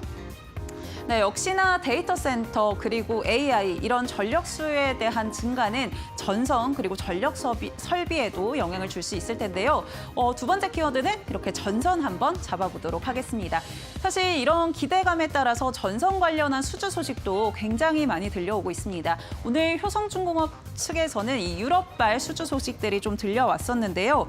영국의 송전기업 스코티시 파워와 이 소고압 변압기 수주 소식이 있다라고 이야기가 나왔고요. 규모는 850억 원 정도 해당이 되고 있습니다. 그 밖에 일진전기도 이 미국의 인프라 수요가 증가함에 따라서 매출이 역대 최고를 기록했다라고 언급을 했는데요. 매출과 영업이익 전년 동기 대비해서 34%, 85% 상승을 했습니다. 그럼 이에 따라서 종목들 흐름 어떻게 나오고 있는지 같이 확인해 보시죠. 네, 오늘 가온전선이 가장 강합니다. 11%대 강세 흐름 이어가고 있고요. 또 수주 소식, 매출이 좋게 나왔다라고 이야기가 나왔던 일진전기 같은 경우 8%대 강세, LS 에코에너지, 제일일렉트릭, 대원전선까지 오늘 전반적으로 훈풍 불고 있는 모습 확인되고 있습니다. 오늘 전선과 전력 설비 강하다라는 것들 확인해 보시고요. 세 번째 키워드도 한번 잡아보도록 하겠습니다. 세 번째 키워드는 우크라이나 재건도 한번 열어보도록 하겠습니다. 어제도 우크라이나 재건이 키워드로 올라와 있었는데 오늘은 파이가 좀 더 커진 모습들 확인이 되고 있는데요. 어제 같은 경우 기대감에 유입이 됐던 매수세라면 오늘은 그래도 조금 이야기가 나오면서 더 강한 기대감을 받고 있는 모습입니다. 간밤에 트럼프 대통령 그리고 푸틴 대통령의 통화가 있었죠. 약 2시간가량 진행이 됐고요. 트럼프 대통령이 트루스 소셜에 올린 글에 따르면 통화가 잘 됐다. 휴전 협정에 대해서 즉시 시작이 될 것이다 라고 이야기를 했습니다. 이런 기대감들 오늘 받아가고 있는 모습입니다. 다음 회담 같은 경우는 바티칸에서 진행될 수 있다라는 가능성도 나오고 있지만 사실 협상 시기에 대해서는 구체적으로 언급이 없고 또 푸틴 대통령 역시나 근본 원인이 좀 제거가 돼야 된다라고 이야기를 하면서 아직은 좀 불확실성이 있다라는 그런 점도 한번 참고해 보시면 좋을 것 같습니다. 그렇다면 우크라이나 재건주들 움직임은 어떻게 나오는지 체크해 보시죠. 네, 현대 에버다임 2%대 강세, 또 데모, SY스텔텍, 대동기어 같은 경우도 빨간불 켜고 있는 모습 확인되고 있습니다. 전진건설로봇 같은 경우 오늘 보합권에서 움직임 나오고 있는 모습 확인되고 있습니다. 오늘 재건주들 수급이 강하지는 않지만 그래도 기대감이 조금씩 유입되고 있다는 점도 체크해 보시면 좋을 것 같습니다. 지금까지 김주영이었습니다.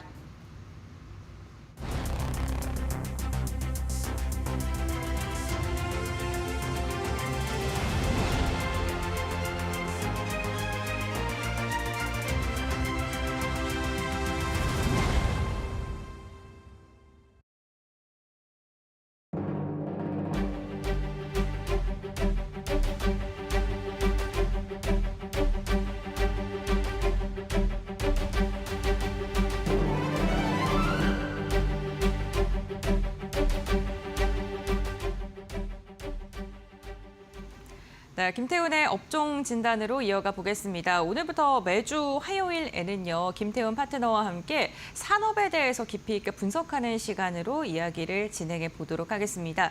시장에서 이 업종을 왜 주목해야 되고 관련된 종목들의 전략은 어떻게 세워야 되는지 이야기를 나눠보겠습니다. 먼저 인사 나누겠습니다. 안녕하십니까? 안녕하세요. 네, 오늘 첫 시간으로 주목해 볼 만한 업종 섹터로는요. 진단키트 관련된 섹터를 유망 섹터를 좀 꼽아주셨더라고요. 이 섹터를 선정하신 이유 먼저 들어볼까요? 일단 작년에도 그렇고 올해도 네. 마찬가지일 거 보이는데요. 이 7월 달, 8월 달 이때쯤 되면 코로나가 다시 또 재유행을 합니다. 네. 그게 이제 우리가 이제 에어컨을 사용하기 시작하면서 밀폐된 공간에서 마스크도 사용하지 않는 그런 생활 습관 때문에 그때 당시에 이제 그 작년에도 이 코로나 확진자들이 갑자기 늘었는데요. 그때 이 시중 그 병의원뿐만 아니라 이 약국에서도 이 진단 키트를 구하지 못해서 진단을 좀 자가 진단을 하는데 굉장히 어려움을 겪었습니다. 그래서 지금 병원을 가면 2, 3만 원 돈을 내야만 코로나 진단을 해주는데요.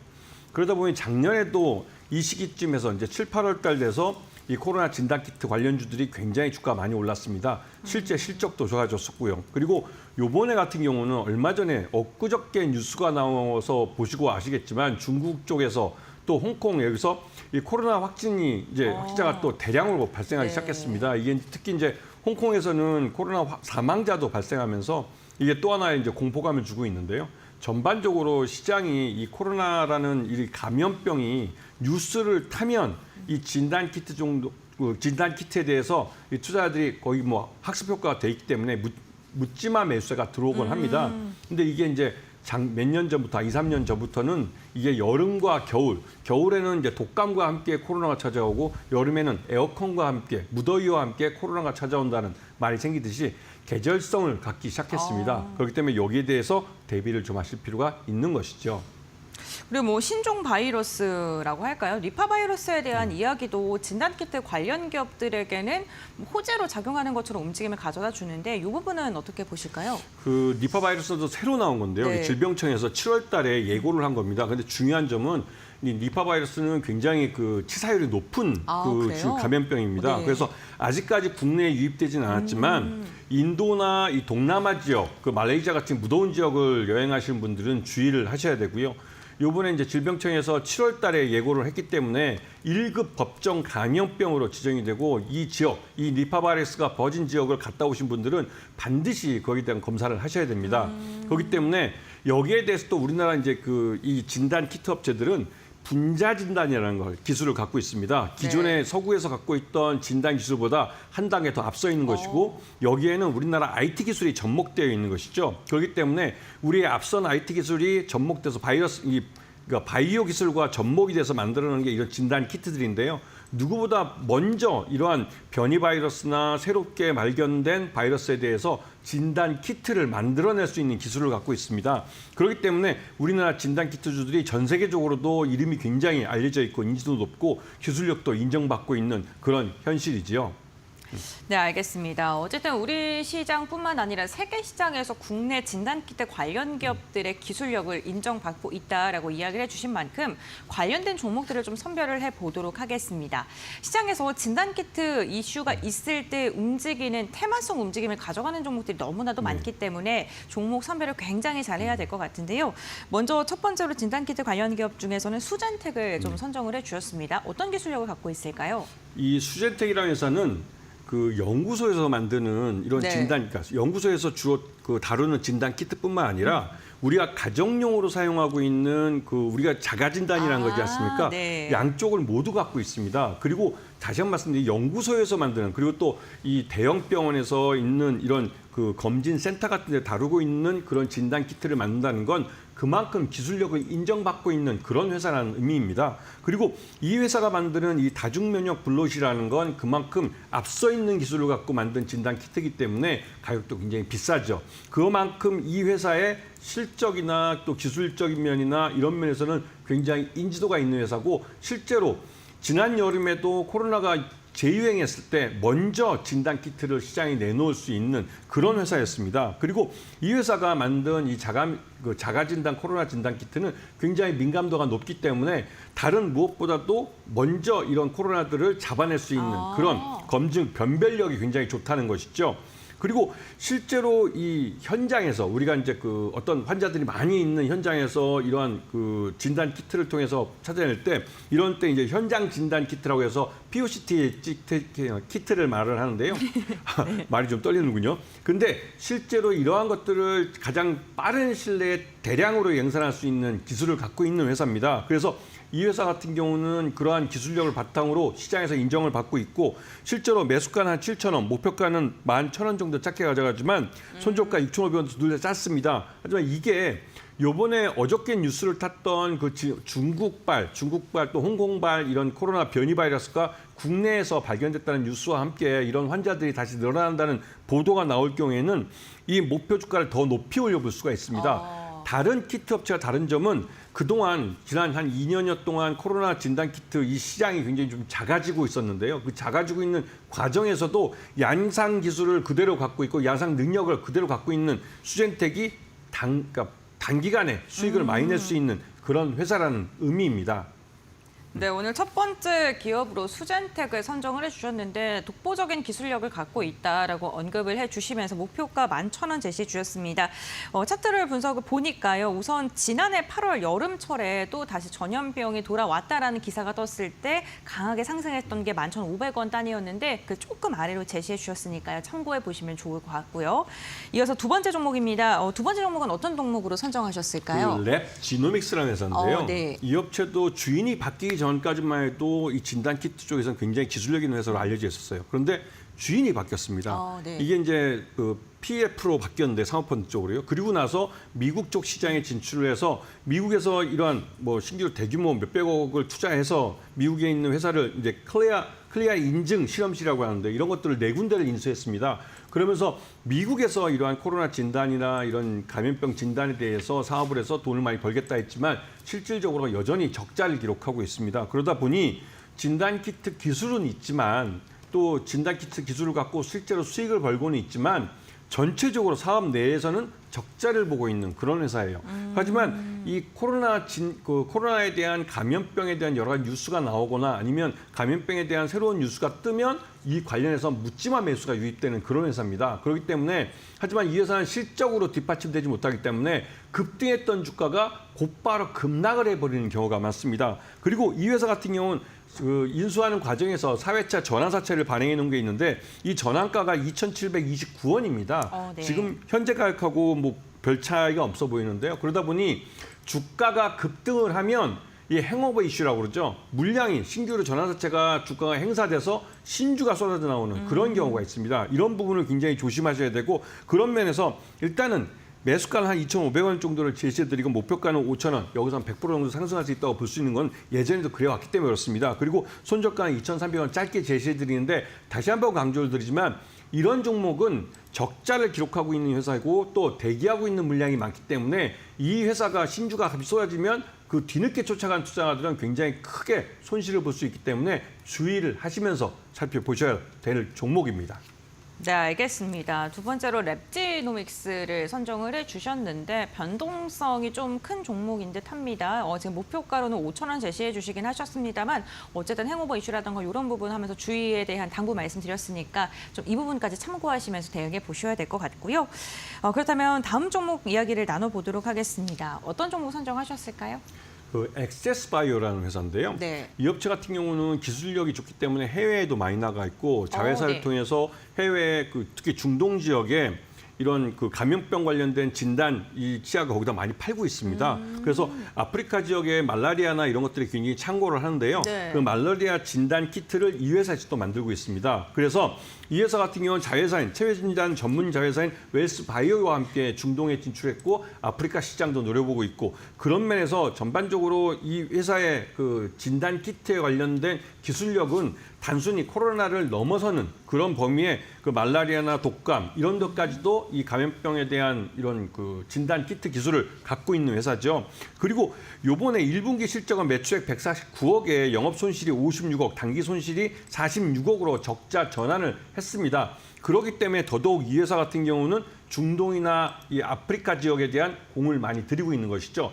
아프리카의 말라리아 환자는 뭐 우리나라 뭐 지금 잘 알다시피 유엔이나 이런 데를 통해서 여기에 이런 진단 키트를 많이 보내주고 있습니다. 그런데 여기에 대해서 이 국가기관이나 아니면 이 국제기구를 통해서 판매를 하고 있기 때문에 굉장히 거래 조건도 유리한 것으로 알려져 있죠. 그런 면에서 이 엑세스바이오 같은 경우는 지금 적자에서 흑자로 전환했을 때 주가가 상당히 많이 오를 수도 있는 종목입니다. 그렇기 때문에 이 부분을 잘 보셔야 될 것 같고요. 일단 매수가는 5,300원 정도를 제시해드리고 목표가는 10,000원을 제시해드리고요. 손절가는 5,000원을 굉장히 좀 짧게 제시해드리겠습니다. 왜냐하면 이쪽 종목도 마찬가지로 테마성으로 움직이기 때문에 어느 한쪽으로, 그러니까 매수 쪽으로 몰릴 경우는 상승을 굉장히 크게 올라가지만 이 매도 쪽으로 걸 경우는 굉장히 하락폭도 굉장히 큰 종목입니다. 이게 실적으로 뒷받침되지 못한 종목들이 나타나는 전형적인 현상인데요. 그렇기 때문에 이 진단키트 종목들은 실적들이 별로 안 좋기 때문에 전반적으로 장기로 보유하기보다는 일단 단기로 테마 바람 볼 때 좀 주식기에 잘 보시는 게 좋을 것 같습니다. 네, 전반적으로 좀 변동성을 활용해서 접근을 해보는 게 좋겠다라고 이야기해 주셨고 공통적으로 손절가를 굉장히 짧게 잡아주셨고 목표가는 좀 높게 이야기를 해주셨습니다. 그래서 강력하게 슈팅이 나올 때 빠르게 차익 매도하는 게 좋겠다라고 언급을 해주셨습니다. 진단키트 저희가 세 종목에 대한 이야기를 나눠봤는데요. 그렇다면 투자자들 입장에서 한 종목을 조금 더 관심 있게 보고 싶은데 하시면 어떤 종목을 가장 좀 좋게 보세요?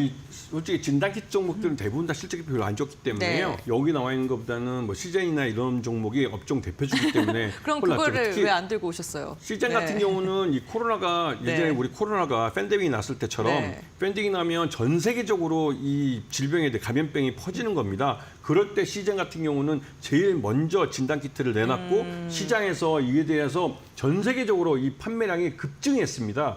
그렇기 때문에 지금도 이 시젠 같은 경우는 다양한 종목, 그러니까 전 세계적으로 여러 업체들이 인수를 해서 전 세계적으로 진단키트를 판매할 수 있는 마케팅 라인을 갖고 있습니다. 그런데 이게 도리어 지금처럼 이 팬데믹이 없는 시절에는 오히려 이게 유지 관리비가 더 많이 들기 때문에 적자를 나타내는 경우가 있죠. 그래서 시젠 같은 경우는 실제로 이러한 감염병이 전 세계적인 팬데믹으로 발전했을 때 큰 수익을 볼 수가 있지만 지금처럼 기본적인 그 일반 관리비가 많이 들어간 시절에는 계속 적자를 볼 가능성이 높은 것입니다. 그렇지만 이 대형주가 그래도 보다 좀 안전하게 매매할 수 있는 건 사실입니다. 네, 알겠습니다. 조금 더 안정적인 매매를 원하시는 분들께서는 아무래도 시가총액 큰 종목, 좀 묵직한 종목을 눈여겨보는 게 좋겠다라고 이야기해 주시면서 시젠 언급을 해주셨으니까요. 투자 성향에 따라서 투자 포인트 정리해 보시면 좋을 것 같습니다. 오늘 김태훈의 업종 진단 시간을 통해서 진단키트 관련된 이야기를 자세하게 나눠봤습니다. 지금 새롭게 창궐한 다양한 전염병으로 인해서 진단키트 관련 기업들의 변동성을 이용해서 한번 접근해 보자라는 이야기 주셨으니까요. 참고해 보시면 좋을 것 같습니다. 김태원 파트너와 이야기는 여기까지 나누겠습니다. 고맙습니다. 고맙습니다.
네, 국내 증시 장 마감 동시효과 구간에 접어들고 있습니다. 라스트 찬스로 이어가겠습니다. 오늘도 두 분과 함께합니다. 메리츠증권 도곡 WM센터 김경국 과장 그리고 SK증권 영업부 금융센터 이청원 차장 모셨습니다. 두 분 안녕하세요. 안녕하세요. 네, 반갑습니다. 자, 오늘 시장 장 막판으로 갈수록 탄력이 좀 떨어지는 것 같아서 아쉽기는 한데요. 우리 김경국 과장은 오늘 시장 어떻게 바라보셨습니까? 오늘 뭐 여러 가지 이슈가 있었습니다. 이제 시장이 실적 시즌을 저번 주에 이제 마무리하고 일단은 실적 관련된 공백이 발생하면서 수급적으로 좀 차익 실현 매물이 최근 계속 나오고 있는 상황이고요. 일단 오늘 가장 이슈가 됐던 것은 일단 하나솔루션 관련된 AMPC 조기 종료 관련된 이슈가 있었습니다. 그래서 오늘 급락하는 모습을 보여줬는데 일단 이 부분 좀 말씀드리면 이미 이제 33년 종료 예정인 AMPC가 이제 32년으로 축소되는 수정안이 일단은 개정안이 이제 발의가 된 상황이고 이 부분에 대한 노이즈가 또 어제 발생을 했는데 28년으로 그 기간이 단축되면서 실질적으로 AMPC 수혜를 받을 수 있는 하나솔루션이라든지 뭐 2차 전지 섹터에 있는 종목들이 타격을 받을 거라는 시장의 우려가 좀 나온 것으로 보고 있습니다. 하지만 이 부분이 이제 검증되지 않은 일단은 아직 확정되지 않은 공식적으로 발표되지 않은 사항이기 때문에 시장이 좀 과한 우려를 하고 있는 것이 아닌가 그렇게 좀 보고 있고요. 사실 하나솔루션 같은 경우에는 24년 적자에서 25년 턴어라운드하는 한 해가 될 것으로 좀 보이고 있고 일단 미국에서 일단은 가장 큰 수혜를 받을 수 있는 종목이기 때문에 향후 상승 추세를 이어가는 흐름은 충분히 이어갈 수 있지 않을까 그렇게 좀 보고 있습니다. 그리고 사실 하나솔루션 아까 말씀드리면은 일단 만약에 2차 전지 섹터 잠깐 좀 말씀드리면 일단은 섹터의 피해가 가장 큰 상황이고요. 2차 전지 섹터 같은 경우엔 그리고 하나솔루션은 기존 예상금, 그러니까 선취 예상금이 일단은 AMPC 관련된 금액이 7.4조 원 정도 됐었는데 만약에 28년 종료가 된다면 60% 정도 삭감하는 그런 부분이 있습니다. 그래서 하나솔루션 시장에서 일단 노이즈가 굉장히 좀 오늘 많았고 일단 바닥권에서 저가 매수가 좀 들어오면서 일단은 꼬리를 좀 달고 있는 기술적으로 그런 모습을 보여줬는데 내일 아마 반등이 좀 강하게 나오지 않을까 개인적으로 좀 그렇게 보고 있습니다. 네, 감사합니다. 오늘 시장 분석 도와주셨고요. 우리 이청원 차장님께서는 오늘 시장 어떻게 바라보셨을까요? 전반적으로 어떤 모멘텀 자체가 크게 없는 그런 모습입니다. 시장 전체를 한번 바라보게 되면은 코스피는 우선은 2,600포인트를 넘어선 이후로 크게 가파른 움직임이 나오지를 않습니다. 수급적으로 본다 하더라도 선물 시장에서 오늘 대략 1,000억 원 정도의 외국인 매수세가 들어오긴 하였습니다만 최근 들어서 크게 들어오는 게 없죠. 이유로 자리 잡을 수 있는 것은 모멘텀이 없기 때문입니다. 우리나라의 주력 산업군이라고 할 수 있는 몇몇 섹터들 반도체를 기반으로 하고 있는 조선철강, 자동차, 거기에 석유화학까지 여기에서 움직이는 게 지금 딱히 없는 거죠. 조선과 방산 같은 경우에도 약간은 흔들리는 듯한 그런 모습입니다. 그렇다면 시장에 영향력을 행사할 수 있는 무게감이 있는 섹터가 현재 조용하기 때문에 코스피 기준으로 2,600포인트에서 가파르게 올라갈 만한 모멘텀은 우선은 없다라고 생각하시면 좋을 것 같고요. 그렇기 때문에 철저하게 섹터를 봐야 합니다. 오늘은 다른 것보다 러시아와 우크라이나 전쟁 종식 협상 기대감이 확대되는 것, 트럼프와 푸틴 대통령의 통화였습니다. 약 2시간 정도의 통화가 있었는데 그에 따라 오늘 장 초반부터 관련된 기업들이 움직임이 나옵니다. 재건주입니다. 그런데 우리가 재건주에 대한 이야기를 한번 생각해 보면은 연초부터 이 이야기는 계속해서 나온 거죠. 그러다 보니 재건 관련된 기업들의 주가가 중간중간 조정이 나온다 할지라도 결국에는 전반적으로 우상향하는 그러한 선형관계를 보이면서 주가는 나름대로 공고하게 잘 버티고 있는 것 같습니다. 오늘 개장과 함께 SY스틸텍 같은 경우에는 14% 이상 움직이는 모습이 나왔고요. 그리고 두산 밥켓이라든지 건설기계종, 특히 전진건설 로봇 같은 기업도 역시나 좋은 모습이 보였습니다. 러시아와 우크라이나 전쟁 종식 관련된 이야기는 중간중간 계속해서 나올 겁니다. 명확하게 어느 한쪽에서 이제 마무리하겠다라고 하는 이야기가 나올 때까지는 모멘텀은 있습니다. 그 시기가 조금씩 더 앞당겨진다 할지라도 그래도 현재 시점에서 단기적으로 우리가 주목해도 괜찮은 섹터는 여기가 아닐까 그리 보여지고요. 어떤 섹터를 이 안에서 또 살펴봐야 할지는 세부적으로 우리가 볼 필요가 있습니다. 재건이라고 하면 크게 건설기계 쪽이 많이 부각이 되었습니다만 오늘은 전선 쪽이 움직였습니다. 물론 이 전선이라고 하는 것이 우크라이나의 재건 관련해서 직접적인 큰 수혜 섹터는 아니다라고 볼 수는 있는데 한편으로는 충분히 또 수혜 섹터로 볼 수가 있는 거죠. 예를 들어서 우크라이나에 많이 파괴된 건물들을 짓기 위해서는 기본적으로 건설기계라든지 중장비가 들어가야 됩니다만 그 안에 시설을 움직이기 위해서는 전선이 다 들어가야 되는 거죠. 그렇다면 현재 시점에서 전선 관련된 기업들과 전력기기 관련된 기업들이 북미양 매출이라고 하는 측면에서 1차적으로 무게감을 두고 있는데 우크라이나가 재건을 조금 앞당길 수 있을 만한 그런 시점이 온다면 여기서 빠르게 또 하나의 영업망과 공급차가 생깁니다. 물론 우리나라는 현재 시점에서 이 모든 것을 결정할 수 있을 만한 정부 수장이 없습니다. 하지만 6월 3일 이후로 이제 나오죠. 그렇다면 그동안 조금은 침체되었던 특정 산업군의 기회가 저는 올 것이다라고 보여지고요. 1차적으로는 방산 그리고 전선 여기도 또 하나의 모멘텀이 있지 않을까 그리 보여집니다. 전체적으로 러시아와 우크라이나의 재건 관련된 기업들은 여러분들이 단기적으로 조금 더 보자 그런 이야기를 전해드리겠습니다. 네, 재건주 이야기까지 들어보고 왔습니다.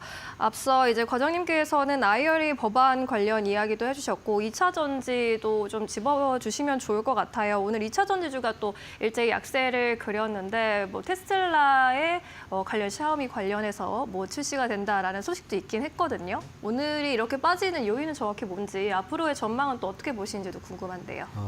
2차 전지 섹터를 바라보는 관점은 일단은 그렇습니다. 2023년도 사실 2차 전지 주가 퍼포먼스가 굉장히 좋았던 이유는 일단 국내 배터리 업체들, 그러니까 3원계 배터리 업체들의 그 압도적인 피지컬이 좀 있었습니다. 그리고 향후 한 5년에서 10년치 이익단을 모두 땡겨오면서 일단은 주가에 밸류에이션 해줬던 측면이 있었고 또 전방에 무리한 캐펙스 투자가 있었습니다. 그렇기 때문에 사실 LG 에너지 솔루션 같은 회사들 뭐 시가총액 엄청나게 상승했었죠. 그래서 그런 부분이 있었기 때문에 향후 효율증을 좀 얻고 있다.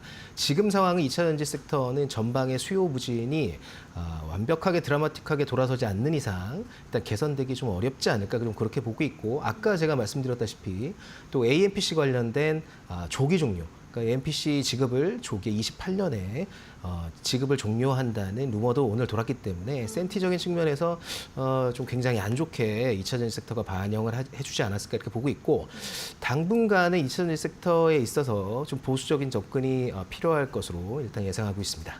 네.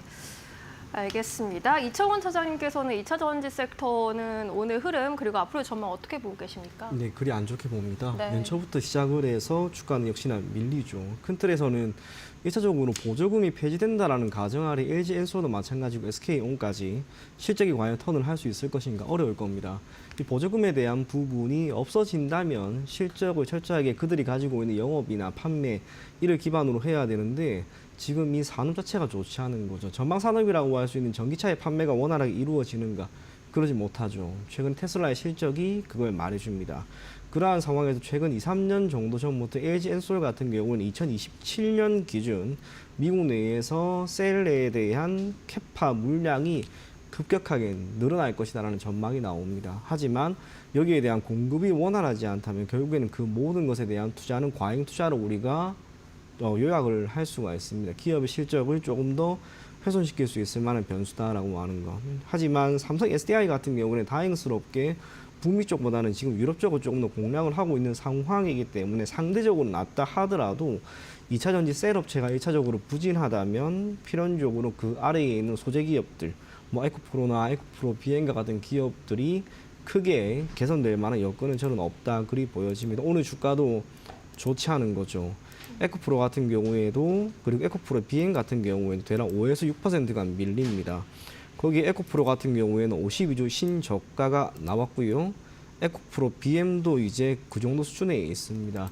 제 기준으로 저도 이런저런 이야기를 많이 듣곤 하지만 2차 전지 실적 여전히 불안합니다. 그렇기 때문에 주가도 이렇게 밀린다라고 하는 것을 감안한다면 우리가 주가가 단순하게 많이 빠졌기 때문에 매수한다라고 하는 것은 매우 위험한 생각이 아닐까. 그리고 매우 좋지 않은 투자가 될 것이다. 그리 보여집니다. 가급적이면 2차 전지는 철저하게 여러분들이 관망을 할 것을 권해드리겠고요. 실적이 적어도 셀업체 기준으로 턴이 완전히 나올 때 그때까지는 기다릴 것을 권해드리겠습니다.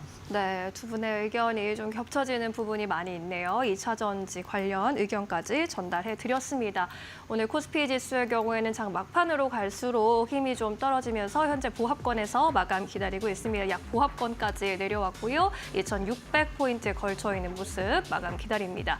코스닥의 경우에도 탄력 많이 떨어지면서 강보합권 수준에서 마감 기다리고 있고요. 715포인트 지나갑니다. 오늘 수급 보시면 코스피에서 외국인의 매도 물량도 출회가 되면서 1,300억 원의 매도 우위 기록했고요. 개인과 기관 동반 매수 우위 나타냈습니다. 우리 시장 마감합니다.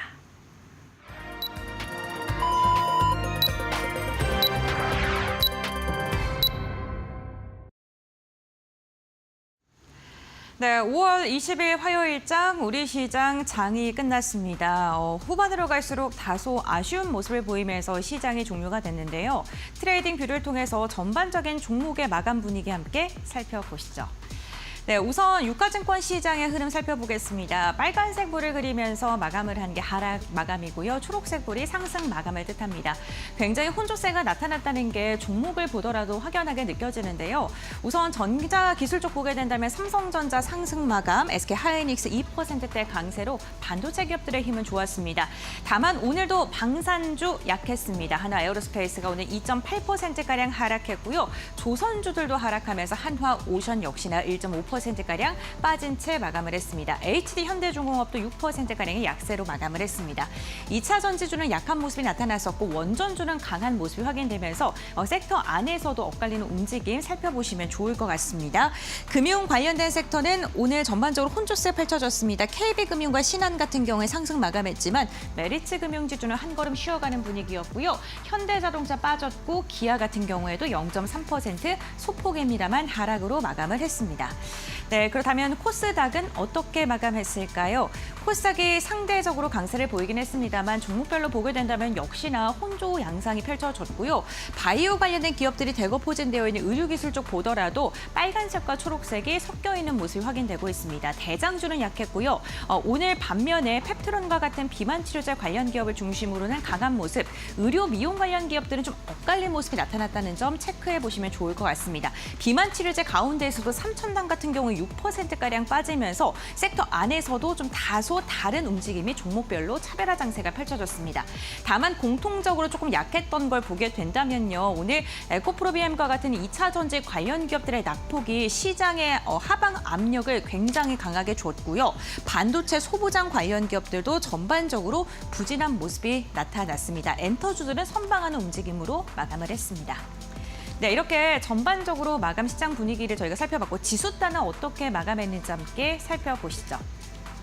네, 먼저 유가증권 시장입니다. 오늘 사실 개장 직후가 가장 좋았습니다. 2622선까지 터치하면서 어제 하락폭을 만회하는 듯한 움직임이 나타났습니다. 생각보다 미증시가 견조했고요. 그에 대한 영향 국내 증시까지 이어졌는데 오후장 갈수록 하락의 폭이 점점 더 깊어지더니 결국에는 2600선 지지라인 테스트에 나섰고 0.06% 약보합권에 머무르면서 2600선을 겨우 지켜주는 모습 유가증권 시장에서 확인이 됐습니다. 코스닥도 함께 보시죠. 반면 코스닥은요, 상대적으로 힘이 빠지는 건 동일했지만 오늘 상승 마감하는 데는 성공을 했습니다. 0.25%가량의 오름세로 종가를 체결하면서 715선까지 올라서는 모습입니다. 수급 상황은 어떨까요? 유가증권 시장입니다. 오늘 외국인의 매도세 2거래일째 이어지고 있습니다. 특히나 2시 구간을 중심으로 외국인의 매수 물량이 점점 더 거세지면서 시장이 하락으로 다시금 돌아서는 듯한 움직임이 나타났고요. 반면 기관 같은 경우에는 600억 원가량의 물량을 담아내면서 하단을 방어해주는 모습이 나타났습니다. 코스닥 같은 경우에는 외국인과 기관의 쌍끌이 매수세가 지수에 상단을 올리는 그런 작용을 했는데 외국인이 4거래일 만에 매수로 돌아섰고 기관도 3거래일 만에 매수로 돌아선 모습이었습니다. 다음으로는 시가총액 상위 종목군들의 흐름도 살펴보시죠. 네, 우선 오늘 반도체 기업들이 좋았습니다. 다만 시총 상위 5위에 있는 기업들 보게 된다면요. 다 파란불을 그리면서 마감을 했죠. 상승 마감을 하든 하락 마감을 하든 결국에는 시초가보다는 힘이 다 빠진 채 종료를 했고요. 삼성전자, 강보합건, SK하이닉스 1.3%가량 상승하면서 마감했고 오늘 사실 CATL의 홍콩 상장 소식이 전해지면서 이로 인해 LG 엔솔이 4%가량 빠졌습니다. 2차 전지 관련 기업도 전반적으로 약했고 이와 함께 미국에서 인플레이션 감축법에 대한 지원 금액이 줄어들 수 있다라는 악재까지 겹치면서 2차 전지의 낙폭이 굉장히 깊었습니다. 현대차 같은 경우에 0.7%가량 빠진 채 마감을 했습니다. 다음으로 6위부터 10위도 살펴보시죠. 네, 오늘 한화 에어로스페이스 2.8%가량 빠지고요. HD 현대중공업도 6%가량의 깊은 낙폭을 보였습니다. 장 막판으로 갈수록 하락폭이 더 깊어지는 모습, 차익 매도 물량이 강하게 나왔는데요. 방산주 그리고 조선주의 힘이 급격하게 꺾이는 모습이 이번 주 양 이틀간 잡히고 있는 모습입니다. 반면 KB금융은 아랫골이 달면서 1.3% 회복세를 보이면서 마감을 했습니다. 다음은 11위부터 15위도 살펴보시죠. 네, 셀트리온 버텨줬고요. 네이버 0.2% 빠진 채 마감했습니다. 신한지주 3%가량 상승하면서 오늘 시가총액 15위권에 있는 금융주는 모두 다 상승 마감했고 오늘 원전주의 힘이 굉장히 좋았습니다. 두산 에너빌리티가 7%가량 상승했는데 원전 관련된 기업들 유럽 시장에서의 탈원전을 폐기한다라는 이야기도 있고 개별적인 기술력 입증에 대한 기대감도 역시나 주가를 부양하는 요인으로 작용을 했습니다. 다음으로는 코스닥 시가총액 상위 종목입니다. 네, 코스닥 같은 경우 1위부터 5위 일제히 하락하면서 마감을 했습니다. 유가증권 시장과 동일한 건 2차 전지 힘이 굉장히 약하다는 것입니다. 에코프로 그룹주 일제히 하락으로 마감을 했는데 5에서 6% 낙폭이 굉장히 깊고요. 장중에 회복을 못한 채 마감을 했고요. 바이오 관련 기업들도 1% 내외의 하락, 로봇 관련 기업들 낙폭을 축소하려고 합니다만 여전히 힘을 못 받는 모습이 나타나고 있습니다. 네, 이렇게 시장의 마감 상황을 저희가 살펴봤고요. 그렇다면 환율 부분은 어떻게 지금 움직이고 있는지도 살펴보겠습니다. 우리은행의 최진호 연구위원과 함께합니다. 안녕하십니까? 예, 안녕하십니까. 최진호입니다. 네, 반갑습니다. 오늘 외환시장 어떻게 흘러갔는지부터 정리해 볼까요? 예, 금일 달러원 환율은 지난밤 런던 시장에서 환율 하락을 반영하면서 1398원에 개장을 했습니다. 미국의 신용등급 강등의 여파가 채 가시지 않은 상황이었는데요. 간밤에 미국의 경기 선행 지수가 또 하락한 것으로 발표되면서 경기 우려가 지속되었고요. 이것과 연동되면서 이제 달러 지수가 하락을 했고 달러원 환율도 장중 1380원대까지 1380원대 후반까지 레벨이 낮아지게 됐습니다. 다만 이제 이 정도 레벨에서는 이제 국내 수입 업체를 중심으로 해서 결제 수요가 좀 유입되면서 달러원 환율은 다시 1396원까지 높아지는 등 장중 변동성이 계속되는 모습이었습니다. 그래서 전반적으로는 1390원 내외의 흐름을 보이는 걸로 이렇게 나타나고 있고요. 특히 이제 장중에는 이번 주말에 이제 워싱턴에서 미국과 일본이 환율과 관련된 논의를 진행할 수도 있다라는 그런 소식이 들려면서 달러 엔 환율이 높은 변동성을 보였습니다. 특히 점심시간인 12시부터는 달러 엔 환율이 빠르게 하락하면서 아시아 통화들의 환율이 전반적으로 같이 연동되는 흐름을 보이기도 했는데요. 그만큼 정치적인 이벤트에 대한 경계감이 굉장히 높다라는 것을 반증하는 것 같습니다. 이상입니다. 네, 미국과 그리고 일본의 환율 활동 소식이 이렇게 전해지면서 이로 인해 엔화가 강세를 보였고 우리 시장 역시나 영향을 받은 것으로 보이는데 그렇게 본다면 앞으로 우리 시장 환율적인 측면 방향성은 어떻게 바라봐야 될까요? 네, 일단 미국의 신용등급이 강등되고 나서 이 영업이 시작하는데요. 미국의 이제 신용 이벤트가 셀 아메리카노로 이루어질 것이다라는 이제 그런 우려와는 다르게 금융시장은 좀 차분하게 소화를 하고 있는 것 같습니다. 달러 지수가 요즘에 약세를 좀 보이면서 외국인들이 신흥국 주식에 대한 매수를 좀 늘리기 시작했고요. 이런 글로벌 위험 선호에 힘입어서 달러 환율도 당분간은 급등 우려가 없을 것으로 보입니다. 하지만 이제 국내 수입 업체를 중심으로 해서 1,300원 후반대에서는 항상 실수요성 달러 매수가 꾸준히 나오고 있어서요. 이런 점들이 달러 환율의 하단을 방어할 것으로 보입니다. 그래서 글로벌리 달러 지수가 좀 하락을 한다 하더라도 원화가 이것을 다 받아들이면서 같이 레벨을 확 낮출 수 있겠느냐 이거를 보게 되면 한국의 펀더멘탈이 이렇게 좋지 않기 때문에 이게 쉽지 않을 수 있다라는 판단이고요. 그리고 말씀하셨던 것처럼 이제 요즘에 미국이 이제 무역 협상을 하면서 환율 관련된 논의를 진행한다는 소식에 따라서 이건 뭐 달러원뿐만 아니라 뭐 여러 가지 대부분 통화들의 변동성이 굉장히 높아진 상황입니다. 따라서 정치적 이슈는 아무래도 좀 예단하기가 좀 힘든 만큼 섣부른 방향성 플레이는 좀 지양할 필요가 있어 보입니다. 이상입니다. 네, 정치적 이슈에 따라서 환율의 변동성이 커질 수 있을 만큼 대응 측면에서 바라봐야 된다라고 이야기를 해주셨습니다. 우리은행 최진호 연구위원과 함께했습니다. 고맙습니다. 감사합니다. 네, 시장 마감 동향 그리고 외환시장 동향까지 살펴보고 왔습니다. 오늘 우리 시장 혼조세로 마감했는데 오전장보다 좀 약했던 오후장의 분위기가 아쉽기도 했습니다. 계속해서 내일 시장에서 주목해볼 만한 포인트 이어서 짚어가 보겠습니다. 김 과장님께서는 내일 시장 포인트 어떻게 잡고 가는 게 좋다고 보고 계실까요? 일단 시장의 모멘텀이 별로 없습니다. 그리고 2600 부근에서 일단 기술적으로 좀 부담을 갖고 있는 것으로 보이고 있고요. 그래서 일단 아까도 말씀드렸다시피 이제 실적 시즌이 마무리가 됐기 때문에 그동안 기술적으로 좀 소외를 받았던 섹터 위주로 저가 매수가 좀 들어올 확률이 좀 있지 않을까 싶어서 일단 제약바이오 섹터를 좀 가져와 봤고요. 투자 포인트 몇 개 좀 말씀드리도록 하겠습니다. 일단 어제 미국장에서 이제 유나이티드 헬스가 제약바이오 센티를 좀 무너뜨리면서 하락을 좀 주도하는 그런 모습을 보여줬습니다. 근데 이틀 연속 반등이 좀 강하게 나오면서 일단 바닥은 확인한 것이 아닌가 그렇게 좀 보고 있고 국내 제약바이오 섹터에 있는 종목들도 일제 반등이 오늘 나오는 상황이 있고요. 그래서 대형 바이오텍 위주로 일단 반등이 나오고 있는 상황입니다. 그래서 그동안 좀 시장을 눌렀던 부분이 뭐냐면 일단 트럼프 대통령이 이야기했던 약가 인하와 관련된 이제 행정명령이 발효가 됐고 이 부분도 이제 상당히 좀 센티적으로 제약바이오 섹터에는 안 좋은 부분이 있었다. 그리고 두 번째는 아직 발효가 되지는 않았지만 의약품 관세에 대한 이야기가 시장에 계속 나오면서 좀 주가를 좀 눌렀던 부분이 있습니다. 하지만 제약바이오 섹터에 있는 종목들이 이 두 부분을 일단은 반영을 많이 한 것으로 일단 좀 개인적으로 그렇게 보고 있고 저가 매수가 가능하다 이렇게 좀 보고 있는데 어떤 종목 위주로 좀 투자를 해야 되냐면 사실 제약바이오 섹터에 있는 종목들 뭐 여러 가지가 있습니다. 그리고 리스키한 종목도 있고 좀 안정적인 종목도 있을 텐데 판단의 근거는 역시 글로벌 제약사의 레퍼런스, 그러니까 기술 수출에 대한 레퍼런스를 가지고 있는 회사가 가장 좋을 것 같고요. 그리고 자금 조달의 이슈가 없는 회사들, 그런 회사들 따지고 보면 국내에 있는 회사 중에 플랫폼 4사라고 얘기를 하는데 뭐 알테오젠이라든지 ABL 바이오라든지 그리고 리가캠 그리고 펩트론 정도 이 4개 종목들은 사실 자금 조달 이슈에서 좀 자유롭고 기술 수출 가능성이 높으며 일단 글로벌 레퍼런스를 확보한 회사이기 때문에 사실 기술적으로 봐도 지금 알테오젠 같은 경우에는 30만 원대 초반 가격대라면 충분히 접근해 볼 만한 가격대에 있다 이렇게 좀 보고 있고 특히 이제 삼성바이오로직스가 100만 원대 초반에서는 기술적으로 좀 러프한 자리가 아닌가 120만 원 선까지는 충분히 가능한 자리가 나오지 않았을까 이렇게 좀 보고 있고 CDMO 업체 중에 에스팜 같은 회사들도 사실 7만 원대 초반 가격대에서는 저가 매수가 충분히 가능한 자리다 좀 그렇게 좀 보고 있습니다.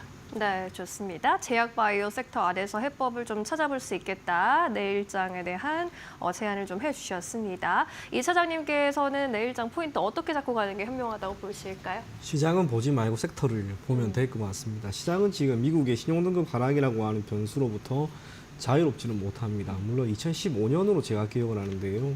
당시만큼 큰 충격이 있는 것도 아닙니다. 그리고 그때와 비교해서 시장은 비록 일정 부분 눌림이 발생하고 있다 하더라도 미 달러화에 대한 강세가 지금 나오지를 않죠. 물론 미국의 국채 금리는 상향되는 모습을 보였습니다만 결국에는 금리 인하 기조 속에 미 국채 금리는 다시 한번 내려갈 겁니다. 결국 시장은 지금 시점에서 미국의 신용등급 하락의 여파가 어느 정도까지 나타날 것인지에 대해서 주목을 하고 있다는 점에서 시장은 크게 재미가 없을 겁니다만 섹터는 또 다르죠. 특정 종목 하나가 잘 움직입니다. 그 섹터는 다 올라갑니다. 특정 섹터에 좋은 이야기가 들리면 또 올라갑니다. 그래서 당분간은 섹터에 대한 선별을 잘 하시면서 거기에서 실적이 나오는 기업, 그 기업을 조금은 눈여겨보자 그런 이야기 전해드리겠습니다.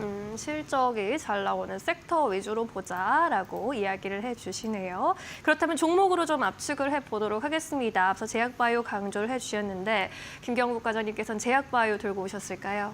예, 들고 왔습니다. 네, 어떤 종목일까요? 아까 말씀드렸던 이제 플랫폼 4사 중에 ABL 바이오라는 회사를 가져와 봤고 일단 기술적으로 잠깐 말씀드리면 이번 그 실적 시즌 맞이해서 제약바이오 섹터가 소외를 받으면서도 일정 부분 고점에서 하락폭을 많이 키우지 않고 좀 버텼던 종목 중에 하나이고요. 오늘 이제 반등이 좀 강하게 나오는 모습을 보여줬는데 사실 이 부분은 어떻게 생각하고 있냐면 추가 기술 이전에 대한 기대가 여전히 남아있다 이렇게 좀 보고 있습니다. 그래서 이번 ABL 바이오가 예전에 이제 사노피의 빅딜을 한 이후에 최근에 이제 GSK의 그래프바디 B 플랫폼에 대한 기술 수출이 있었습니다. 그런데 이 부분에 대한 기술 수출에서 빠진 부분이 있었는데 타우 기전과 아밀로이드 베타와 관련된 기존으로는 일단 기술 수출이 이루어지지 않았습니다. 그래서 회사에서 얘기하고 있는 부분은 뭐냐면 아밀로이드 베타와 타우 기전으로는 에피톱 단위로 기술 수출이 가능하다 그렇게 얘기를 하고 있습니다. 이 부분은 쉽게 설명하면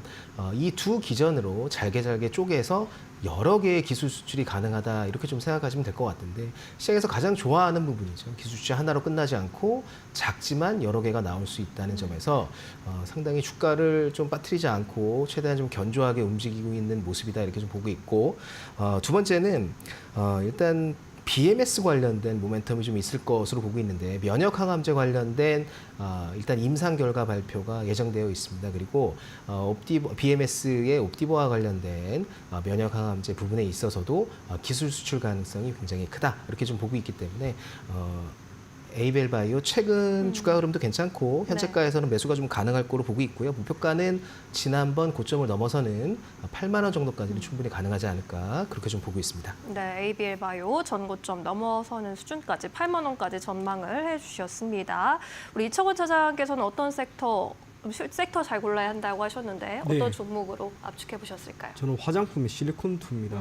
실리콘2 같은 경우는 1분기 때 실적이 잘 나왔죠. 시장 컨센 대비 22%를 상회하는 영업이익은 391억 원 월등히 상회하는 수준을 보였는데요. 실적이 좋게 나왔음에도 불구하고 주가가 밀렸습니다. 비슷한 수준으로 API 같은 경우는 그렇게 주가가 급등을 했는데 실리콘2는 그러지를 못했어요. 분명히 둘 다 똑같은 어닝 서프라이즈였는데 여기에 대해서 단순하게 세론이다라고 결정 짓기는 어렵습니다. 어떠한 변수에 의해서 실적 발표, 특히 어닝 서프라이즈가 나왔을 때 주가가 밀리는지에 대한 설명력이 그 어디에도 없어요. 명확한 것은 실리콘2는 좋은 실적을 보였음에도 불구하고 주가는 밀렸고요.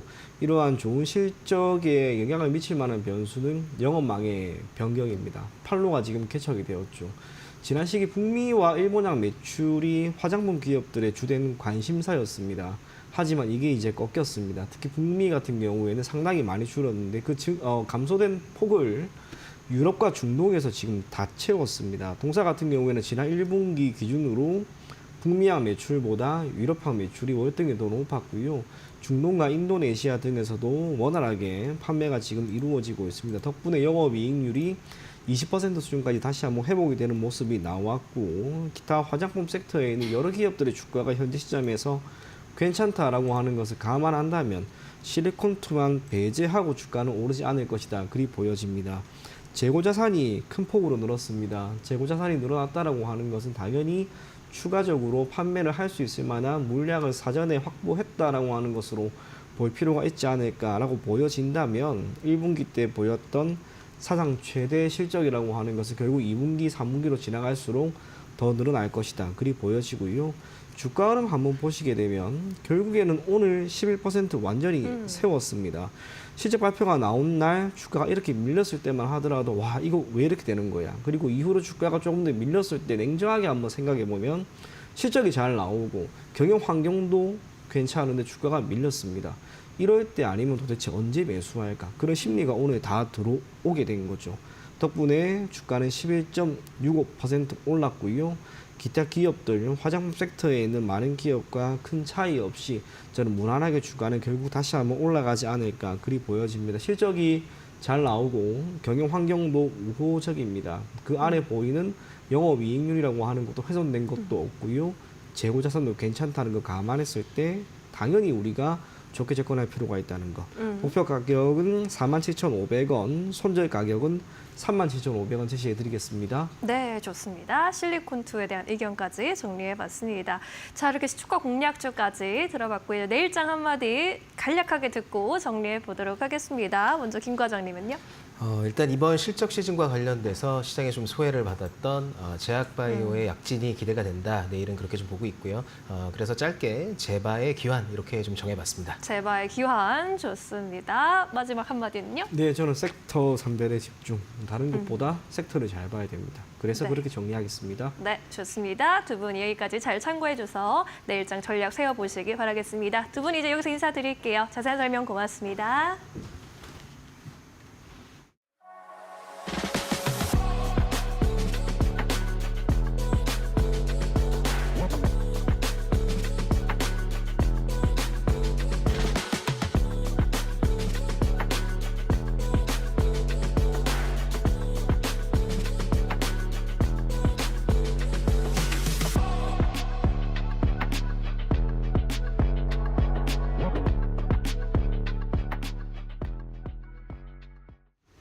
네, 오늘 저희가 준비한 소식은 여기까지입니다. 저희는 내일 2시에 다시 돌아오겠습니다. 시청해주신 여러분 고맙습니다.